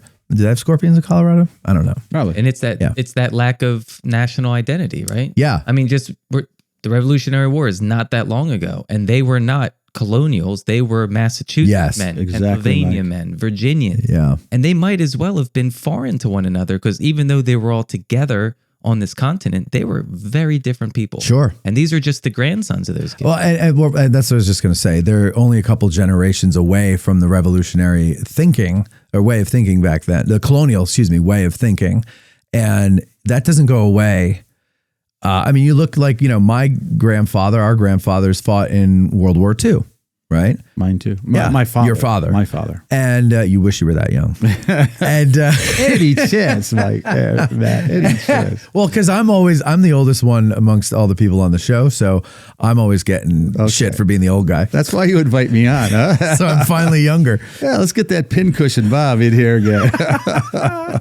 No, but so the World War II generation, they taught us, they taught us a bunch of things. But, the one thing I got from my grandfather was that, this is a great country and we've gone through a lot of hard times, but we always, at least up until World War II, we tried to do the right thing and we corrected the wrongs of the previous generation and this, that, and the other thing, right? And then his generation says, well, we're going to go and save the world from these wackadoodles, the Nazis, and these, I don't even know what you would call the Japanese and what they did to the Koreans and the Chinese and everybody. But and that's a whole different thing. Yeah. And but there's a growing portion of the population that hates the country and doesn't think we did anything good anymore. And my way of looking at things is the dying breed. Where I'm middle-aged. It's mostly middle-aged people that think there's anything good about us or older, and we're all getting old and dying off, and we're all not going to be here forever. And so the wave coming in is the opposite of what my grandfather taught me. Yeah. And so I forgot where I was going with that. I got good news for you. Where was I going? Yeah. But my point is that the Civil War, so the Southern way of looking at things is, yes, I'm from Virginia and I'm part of the American Union, the United States of America, but I'm a Virginian. Virginia's my home. Virginia's my country, right? Lee made that pretty clear. Sure. But that holdover from the colonial way of thinking is still very much alive because these are the grandchildren of, or in Lee's case, the son of the revolutionary fighters and founders and all that stuff, right? Yeah. But there is a new way of thinking that has been growing over that same time that, we got to kind of get away from this old way. And things need to change. And that is leading towards what we now know of the United States, which is that we don't have slavery. People have civil rights, et cetera, et cetera, et cetera. You were talking about the World War II generation. My dad, he was motivated in part by Lincoln's words here at Gettysburg. Mm-hmm. A recruiting poster that at the top said, "Remember December 7th." You can probably see it in your mind, right? Yeah. But at the bottom, it said that government of, by, for the people shall not perish from the earth. A reminder. Okay. And in 1942, my dad became a United States Marine to preserve that kind of country, that kind of nation. And there were two foundings of America. The first one, the Revolution with the Declaration of Independence as the moral compass, and the Constitution, the silver pitcher, as the codification legally of that moral compass. The Second American Revolution, as many historians talk about it, is what we're talking about. And Lincoln is inaugurating this in this speech, I believe, the Second American Revolution. The Golden Apple. My speech was going to be entitled Golden Apples and Silver Pitchers. The second one is the Gettysburg Address. And what's the silver pitcher frame?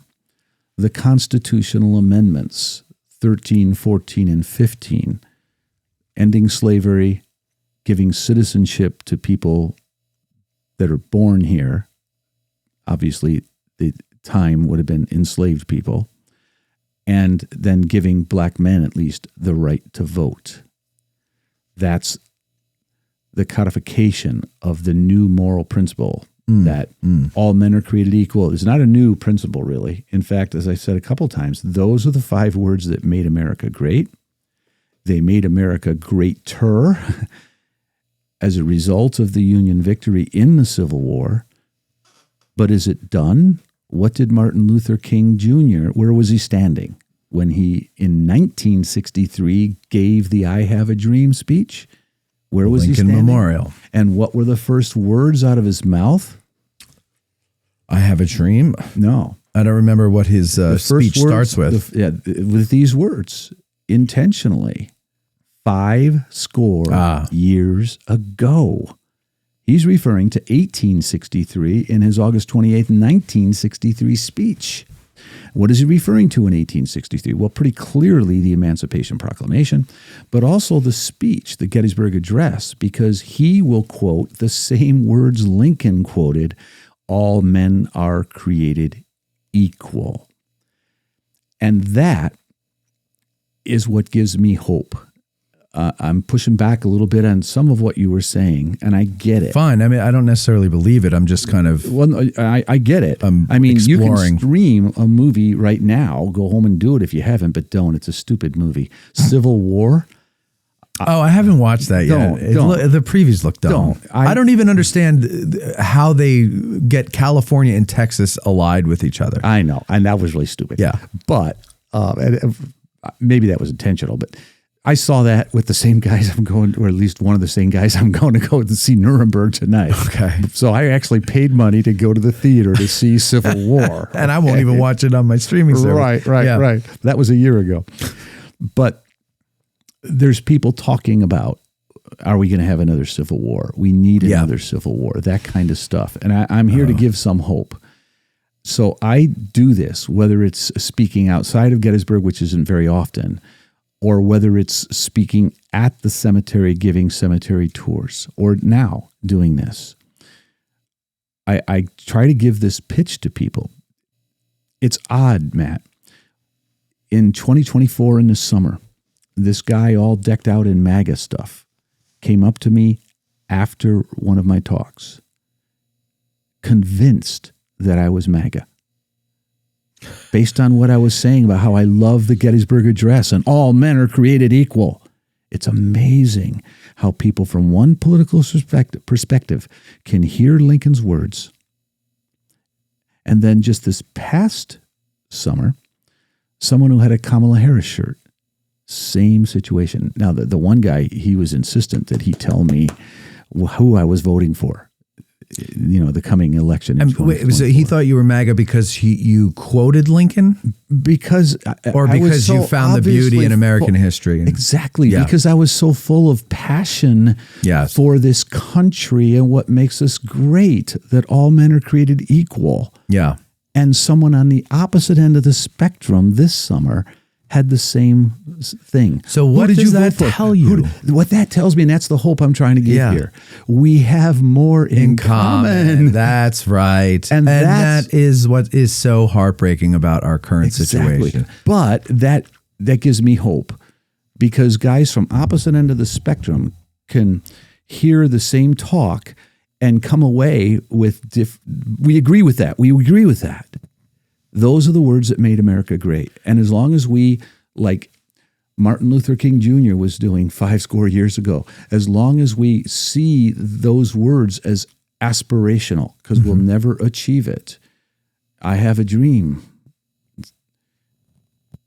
as long as we have that aspiration and hold that near and dear to our hearts, that all men are created equal. In that speech fragment, Lincoln said it's entwines. There's something deeper in the human emotion that makes us think. I think I have a kind of an answer for that. Every major religion has this idea, do unto others as you would have them do unto you. Yeah. It's something deeply ingrained in our soul. It's golden. It's a golden apple. And we have this silver pitcher frame to protect it. Yeah. Which is the laws codifying the golden rule. Right. And right. And that's why, again, we might disagree on how this manifests itself in our life, but that's why I will stand up against people that are trampling on the Constitution, because the Constitution protects the golden apple. Well, and you know what's sad about the story you told about the Trump supporter and the Kamala Harris supporter. If both of them came up to you at the same time after the same tour to say the same tour. No. I'm saying if they did, if they had. Okay, gotcha. Okay. At the same time on the same tour, to say the same thing to you, thinking you were on their side, but witness the other one do it. Their brains would explode. They probably would. They wouldn't know what to do because, and this is the problem, is that the people we follow tell us that other person is evil, exactly, and doesn't want all men to be created equal. Preach it, brother. I'm preaching. Yeah. All right. Say amen, Mike. And Amen, Mike. Go back to sleep, Mike. Wake up, Michael. And then. The sad thing is that we just see things a little differently. I think, first of all, I think people define equality differently. I think there is definitely a portion of the society that believes that equality means equal outcome. And the other side... That's not what Lincoln thought. But No. Yeah. I'm saying today. Right. The other side thinks equal opportunity. And you have to make your outcome equal or better than someone else's or less than someone else's, and that's based on what you put in and what you don't put in. And the other side would think, well, it has to be guaranteed by a third party that we employ called the federal government to make sure that everybody has equal outcome. So I think, right. But to me, that is what scares me about now, is because those are oil and water. The federal government can protect opportunity. It cannot, it certainly can make equal outcome, but then you have the Soviet Union, you have North Korea, everybody's miserable, and you don't want that. It can't happen, but there's enough people today that do want that. And that is what confuses me, is because you are right. The middle of the road people who sit on one side or the other, that's what most of us are, Matt. We are, and that's why we need to have that viable third party that forms in the center. Yeah. Because that'll be the largest party in the history of the goddamn country, because most of us are there. But anyway, I digress. What I'm trying to say is that if we could find the things that we agree on and build off of those, we won't need the parties anymore. Because we will realize that we are the nation that the country was built around. Mm-hmm. We are the nation that gives the country, i.e. the government, its power, and we can take it away if we could just become that nation again. Thank you, everybody. Good night. Is that the mic drop moment? There it is. So, okay, yeah. That's what I think. Are you finished recording? No. That was a joke. I mean, I know that was a beautiful ending, but it's, It was, man. Well, I mean, the tears. I'm like Lincoln. Oh. Yeah. Mike's still asleep, though. I want to just share something, and you can edit this out if you want. Again, I don't have time for editing. Okay. I'm quoting too busy. Martin Johnson's book, Writing the Gettysburg Address. I'm on page 196. He's talking about a Major Azor Nickerson from the 8th Ohio. Let me just read. My own emotions may perhaps be imagined, Major Anderson recalled 30 years later. Quote, when it is remembered that he was facing the spot say this, the major was there to hear the Gettysburg Address. Okay. And he was facing, remember where the 8th Ohio is. Okay. Pretty close to Cemetery Hill. Yeah. Yeah. Right. For those of you who don't know, it's not too far from Cemetery Hill. Think of where General Pickett's Cafe is, or that area. Okay. Anyway, when it is remembered that he was facing the spot where only a short time before we had our death grapple with Pickett's men, and he stood almost immediately over the place, and he's talking about Lincoln stood almost immediately over the place where I had lain and seen my comrades torn in fragments by the enemy's cannon. End quote. Nickerson himself had been pierced through the arm and lung during the cannonade of July 3rd, although I'm wondering if that was really the cannonade, given where the 8th Ohio was. Maybe that was later in a fight. But anyway, and had been left for dead. But he rose from the battlefield. The torn limbs, clothing, and debris of war lay all around him, just as reminders of that day still littered the ground when he returned to hear Lincoln speak on November 19th. Quoting him again, "I thought then, and still think, it was the shortest, grandest speech, oration, sermon, or whatever you please to call it, to which I ever listened." And then I'm going to quote him a little bit later, like a paragraph later. "The world will little note," and then his quote, "if at that moment," remember this guy got pierced in the lung. What did I read before? Yeah, through the arm and into the lung. And left for dead. Yeah. Okay, listen to what he says about the Gettysburg Address. "If at that moment the Supreme Being had appeared with an offer to undo my past life, give back to me a sound body, free from the remembrance even of sufferings past, and the imminence of those that must necessarily embitter all the years to come, I should have indignantly spurned the offer. Such was the effect upon me of this immortal dedication." Immortal dedication. That's what he called the speech. Yeah. And he's claiming 30 years later that had God offered him a chance to not have ever gotten hurt or not be there to hear the Gettysburg Address. Wow.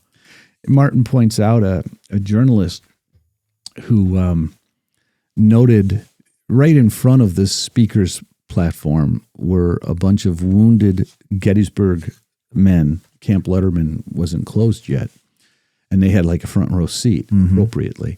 And I'm sure Lincoln must have, when he said the living, he must have pointed. And that's got to be part of the reason why he's choking up or wiping tears away, is because he's looking at these mangled guys. Boys. Yeah. Right. Ugh. So this journalist noted a one-armed veteran who buried his head in his arm and said,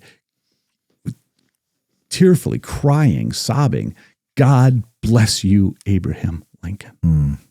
Because he was talking about those who here gave their lives that nation might live. And those were his buddies. Yeah. And he almost did. Yeah. Yeah. And Lincoln came here to give a few appropriate remarks. He had anxiety about it because you're following Edward Everett. And yet, well, everyone knows what Edward Everett said to Lincoln. Yeah. And when Lincoln replied back to Edward Everett, he complimented Edward Everett on how he gave honor to the soldiers and their suffering, and to the women who helped relieve that suffering. Oh, yeah. I thought that was very interesting. Yeah. It is. It truly is an immortal speech. We talk about it. Well, now it almost seems like every year we do a show about it because we just love it. I love this speech. I tell people, you're hiring me to give you a tour. We're going to spend 2 hours and 55 minutes on the second most important thing, unless you tell me you want me to spend more time on the most important thing that happened here. Ever. Yeah. The most important thing ever. I mean, I can't argue with you. I mean, remember when we did the episode with Jared and Fran, and I forget who, but it might have been Fran or somebody brought examples of other countries referring to the Gettysburg Address in their Oh yeah, I can ads or propaganda for war or whatever. I can mention some if you want me. Go ahead. Yeah. You sure? Yeah, because people might not have seen that. But this comes from Jared Peatman. Don't do it again, Bob. Jared's book. What is it? The Long Shadow of Lincoln's Gettysburg Address, I think is the title. Yeah. Great book. I'll look it up. Great book. But anyway, things such as,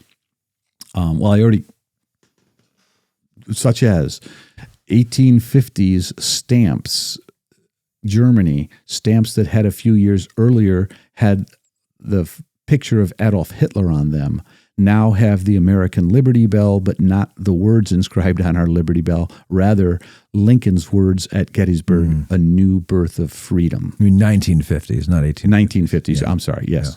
1959, Taiwan has a stamp commemorating the 150th anniversary of Lincoln's birth. And it's a picture of Sun Yat-sen with Chinese characters underneath it, the three principles of their government that their Chinese democratic government was based on, not communist Chinese. And on the other side, Lincoln's picture of the people, by the people, for the people. By the way, I often am walking in the cemetery, and sometimes people come to me and say, with broken English, Gettysburg Address. Where? They come here, a lot of foreigners come here understanding the most important thing that happened here was that speech, and especially because it quotes all men are created equal, I believe. Can you think of any examples in your lifetime, or I guess also mine once I came on the scene, where we use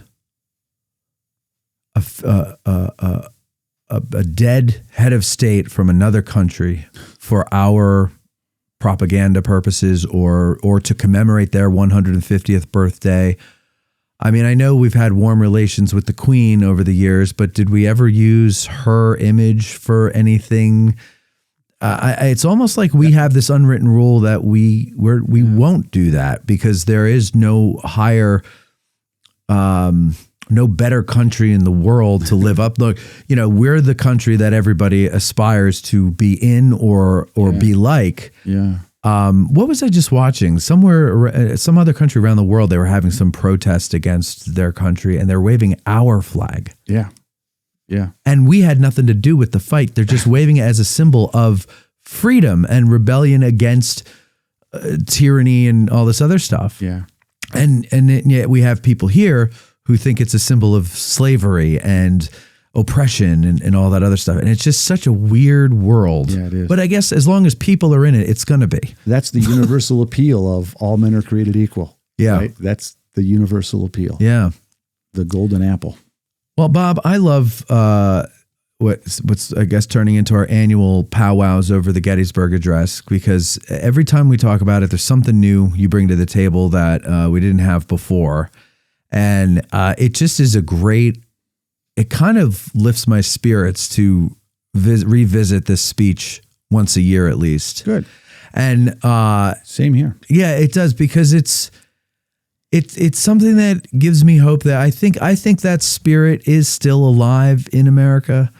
I wouldn't dare to say what percentage of the population that's alive in still.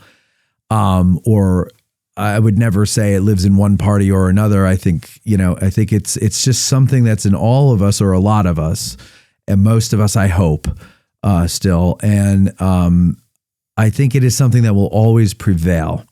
The spirit is always there, but sometimes the brain suppresses it. Yeah. And once in a while, in any society, any culture, any nation, you lose sight of who you are until something horrible happens to remind you. And that's where that spirit comes alive again. And I think we're on the precipice of that moment. I don't know what it is. I had hoped it was 9/11, but in 24 years, we seem to have really lost sight of that unity we had afterwards. And maybe the country didn't, but I know living in North Jersey, seeing people applauding rescue workers coming from New Jersey to go into Manhattan and help on the Brooklyn, or not on the Brooklyn Bridge, on George Washington. George Washington Bridge, and at the tunnels and everything like that. That's awesome. That was awesome, and it was short lived. That unity, that sense of community there, but it was beautiful to see after the ugliness of those days. And it almost seemed like some forces in our country hated to see that and worked very quickly to put the kibosh on it. Yeah. And here we are. You remember the first words of the first anniversary of 9/11 at Ground Zero? This would be September 11th, 2002, the very first words of that ceremony, where they're later going to read all the names. Spoken by who? Governor Pataki. No, I don't. No. This goes to what Jared was talking about. I don't remember if it was an example that Jared brought up or not. Don't tell me he tried to use 7 years ago. Exactly. Oh, he read Didn't he read the Gettysburg Address? He read, just like we opened this broadcast or this podcast. He did the same thing. Right. I think he didn't accentuate the right words. What a critic. Who am I? I'm a critic of him. He's a governor, damn it. But it's so appropriate. It goes to the power of the speech that on the first anniversary of 9/11, those were the very first words at another time in American history when government of the people, by the people, for the people was being challenged, just like it is today. So I love your sense of hope and perspective, and Mike's too, although he's pretty quiet over there. Well, his perspective is sleeping. I don't know what you guys keep picking on me for. I'm back here doing my job. I know. Oh, yeah. I'm not picking on you, Mike. Mike's falling asleep back there. No.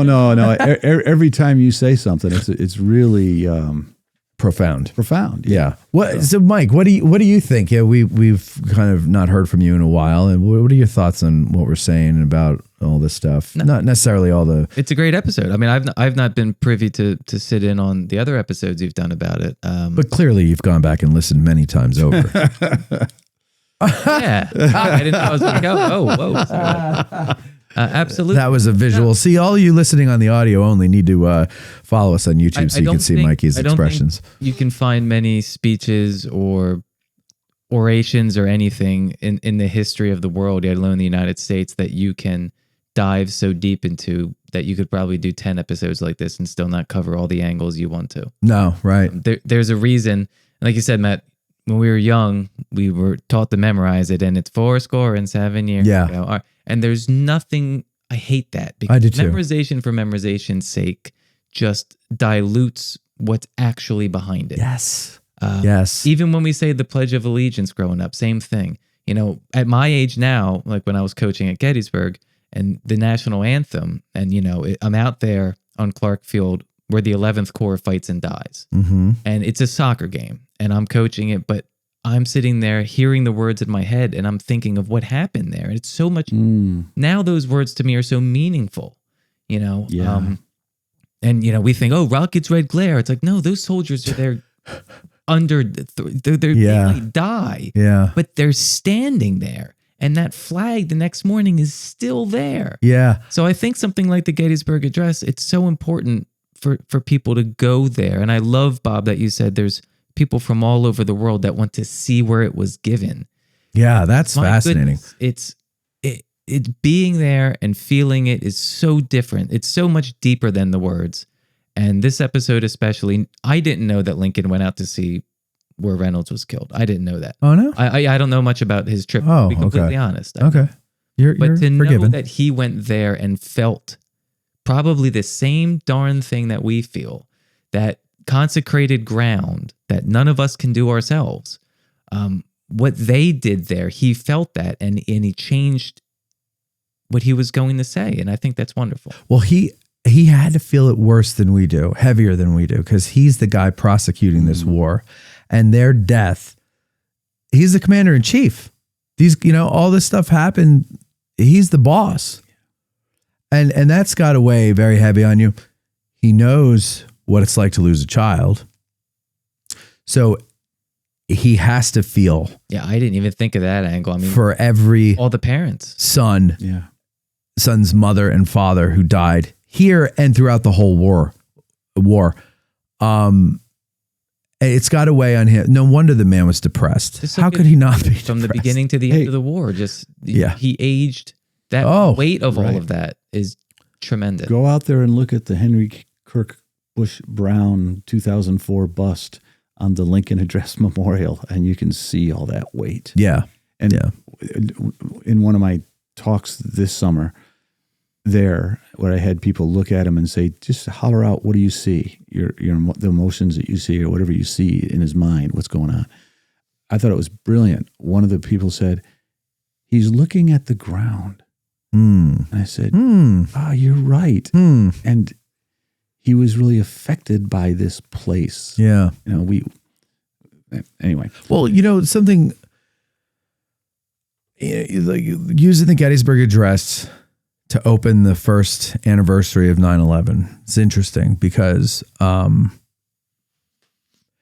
it's a unifying speech, right? Mm-hmm. It's a call to unify, actually, right? And like, okay, here's what's going on. Like, this shitty stuff sucks, but we've got to see it through. We've got to overcome it. We've got to get out to the other side, and we have to build a new future in the ruins of, in this case, the Twin Towers, but the Civil War, whatever. And just like the time when he gave the speech, just because it's the North versus the South doesn't mean people in both of those factions aren't at odds with each other about how things should go or whatever, right? People are always going to disagree no matter what side they're on, even when they're on the same side. That's what we do. And yet it is a speech that Republicans and Democrats, I'm sure then, even though a lot of the Democrat papers were, remember, was it the Harrisburg newspaper that on the 150th anniversary retracted or apologized? Or I forgot technically what they did. I've got the words. Do you of what have they that? Said if you want. Yes, please read it. I think so. While you're looking for it, I'll finish my point. Okay. It was political and politicized even back then, right? Mm-hmm. But I have to believe that there were Democrats who heard that and were moved and were maybe not called to switch party affiliation, but were called to be a little more supportive of Lincoln and his prosecution of the war. Yeah. And I think, even today, you had the Kamala Harris supporter, you had the Trump supporter. They both hear the words of it. They both hear your interpretation of it, and they're both moved by it. And they come to you thinking that you are on their side, right? And what's so sad is that is not a speech of sides, except for really the human side. Now, you could say it's on the American side, but really it's on the side of just being a good human being and not denying to others rights you enjoy yourself. Mm-hmm. And that's why that bothers me so much, that both those people thought it belongs only to their side and that only their side truly understands the ideals in there. Both of them are right, not at the exclusion of the other. They're both right? The Harris supporter and the way she sees it, she's right. Even though she doesn't see it the way the Trump supporter sees it, he's right. What they both need to understand is they could both be right at the same time. Two things can be true at once. And I don't know. I just think it's such a beautiful speech, and it is such a great. It just is so useful, but it also, I think, is not understood fully. Mm-hmm. And I think that's why I like doing these episodes every year, is because great. If the audience comes along with me, wonderful, but I want to understand it more. I want to really get it. I don't want it to be like Mike was saying, that just that mindlessly recited thing like the Pledge of Allegiance and even the national anthem. You brought up the national anthem, Mike, and the Rockets' Red Glare. And I always wonder when I watch some Pop-Tart performing that song at the Super Bowl or whatever, or any sporting event,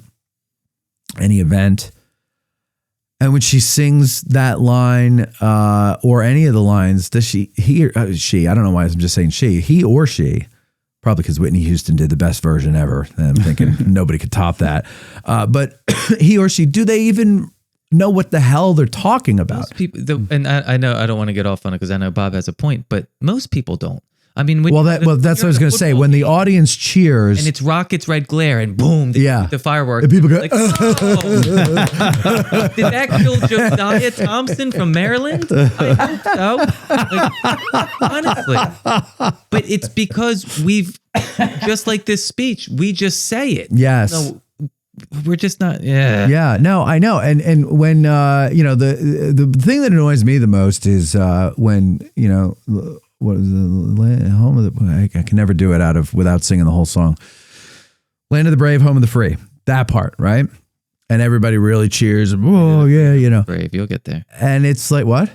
You had it reversed. Land of the brave. Land Did of I? the free and home of the brave. Land of the free and home of the brave, and the home of the brave. You're right. Sorry. See, I had to sing it. People cheer for it, but I would say we're not very brave or free anymore. Like we've given a lot of the freedoms away, and the people who are brave, we put them in jail for saving people on a subway who are getting attacked or something like that. So or just defending their home, and so it annoys me that, and not that my view of things is right either. And I know that. And so whatever, we all have fun and we like to cheer at the national anthem, whatever. But I don't think people really even understand what the words are. They're cheering because the unsingable song is over. Not for the words, just because it's the octave range. They're cheering because they hit that high note at the end. I think that's what it's become, actually, is people just cheer for the high note. Yeah, could be. All right, so read us that Harrisburg. Do you really want me to? Yeah. Okay. Yeah. So the context of this is what? This is dated November 19th. I put 2013. I put retracted November 19th, 2013 on 150th anniversary. But this is what they wrote, the Harrisburg Patriot and Union, Harrisburg Patriot. We pass over the silly remarks of the president. For the credit of the nation, we are willing that the veil of oblivion shall be dropped over them, and that they shall no more be repeated or thought of. Unbelievable, right? Now, that would have been a Democrat paper. Yeah. But today, again, a Harris supporter comes up to you, moved by this speech. And obviously, it's now an American speech. It's not a Republican Democrat thing. It's an American speech. Right. And we all are moved by it in some way or another. And then they retracted it on the 150th, right? Better late than never, I guess. Right. But that's the way it goes. That's the way we are. Silly, silly people. Yeah. All of us, including myself. But not Mikey B. No. Well, I think this is a good time to end this episode. I hope the audience enjoyed it. And I hope our honesty, yours and mine, and Mikey's, was taken as us trying to explore. I don't know about you guys, but for me, I throw these ideas out there like the Roman Empire thing and everything. It's like I'm trying to figure things out. These aren't necessarily things I believe are true, but I'm trying to figure out what, as people like to say, their truth was. Like what was Stephen's thinking? What were people thinking at that time? It was very different. I can't think like a person in 2025 and apply that to an 1860 person. It's just it's unfair. Right. And I know there's people who make the argument that say you absolutely can, and I go, well, then nobody from the past is ever going to be right. Nobody from the past is ever going to be anything but evil. And if you want to think you're better than everybody, then go ahead with that philosophy that you're allowed to apply ideas that didn't exist. And ways of living that didn't exist. Matt, your thought to people 160 years ago. What, Mike? Your thought process is very 1860s. I mean, Lincoln is trying to get people to look in the past and see what they meant. What did the founding fathers mean? No different today than you looking at Lincoln. So I think there's a parallel there that I think in the 1860s, those people struggled like you do to try and figure things out. Where are we going? Where are we supposed to go? At a trying time. And I think there's a great parallel between those two. Yeah, you're probably right. And you are right. They were trying to figure things out because they were people just like we are. And nothing changes. with human nature. Bob, thank you very much for your research and your insight and your friendship, and for coming here on this blustery Monday. Oh, it is quite blustery. And ladies and gentlemen at home, I hope you enjoyed this. I hope maybe you got some, I don't know, new ideas. You learned something new, and Mikey learned something new today. And maybe you have a different perspective on the speech or whatever. Who knows? Go back and listen to some of the old ones, and next year we'll do another one, and we'll have more perspective on that one. And we'll just constantly evolve and learn as we explore the magic and the wonder and the power of the Gettysburg Address. That's it for us now. Thank you very much for joining us, and we'll talk to you next time. I know. Happy Thanksgiving.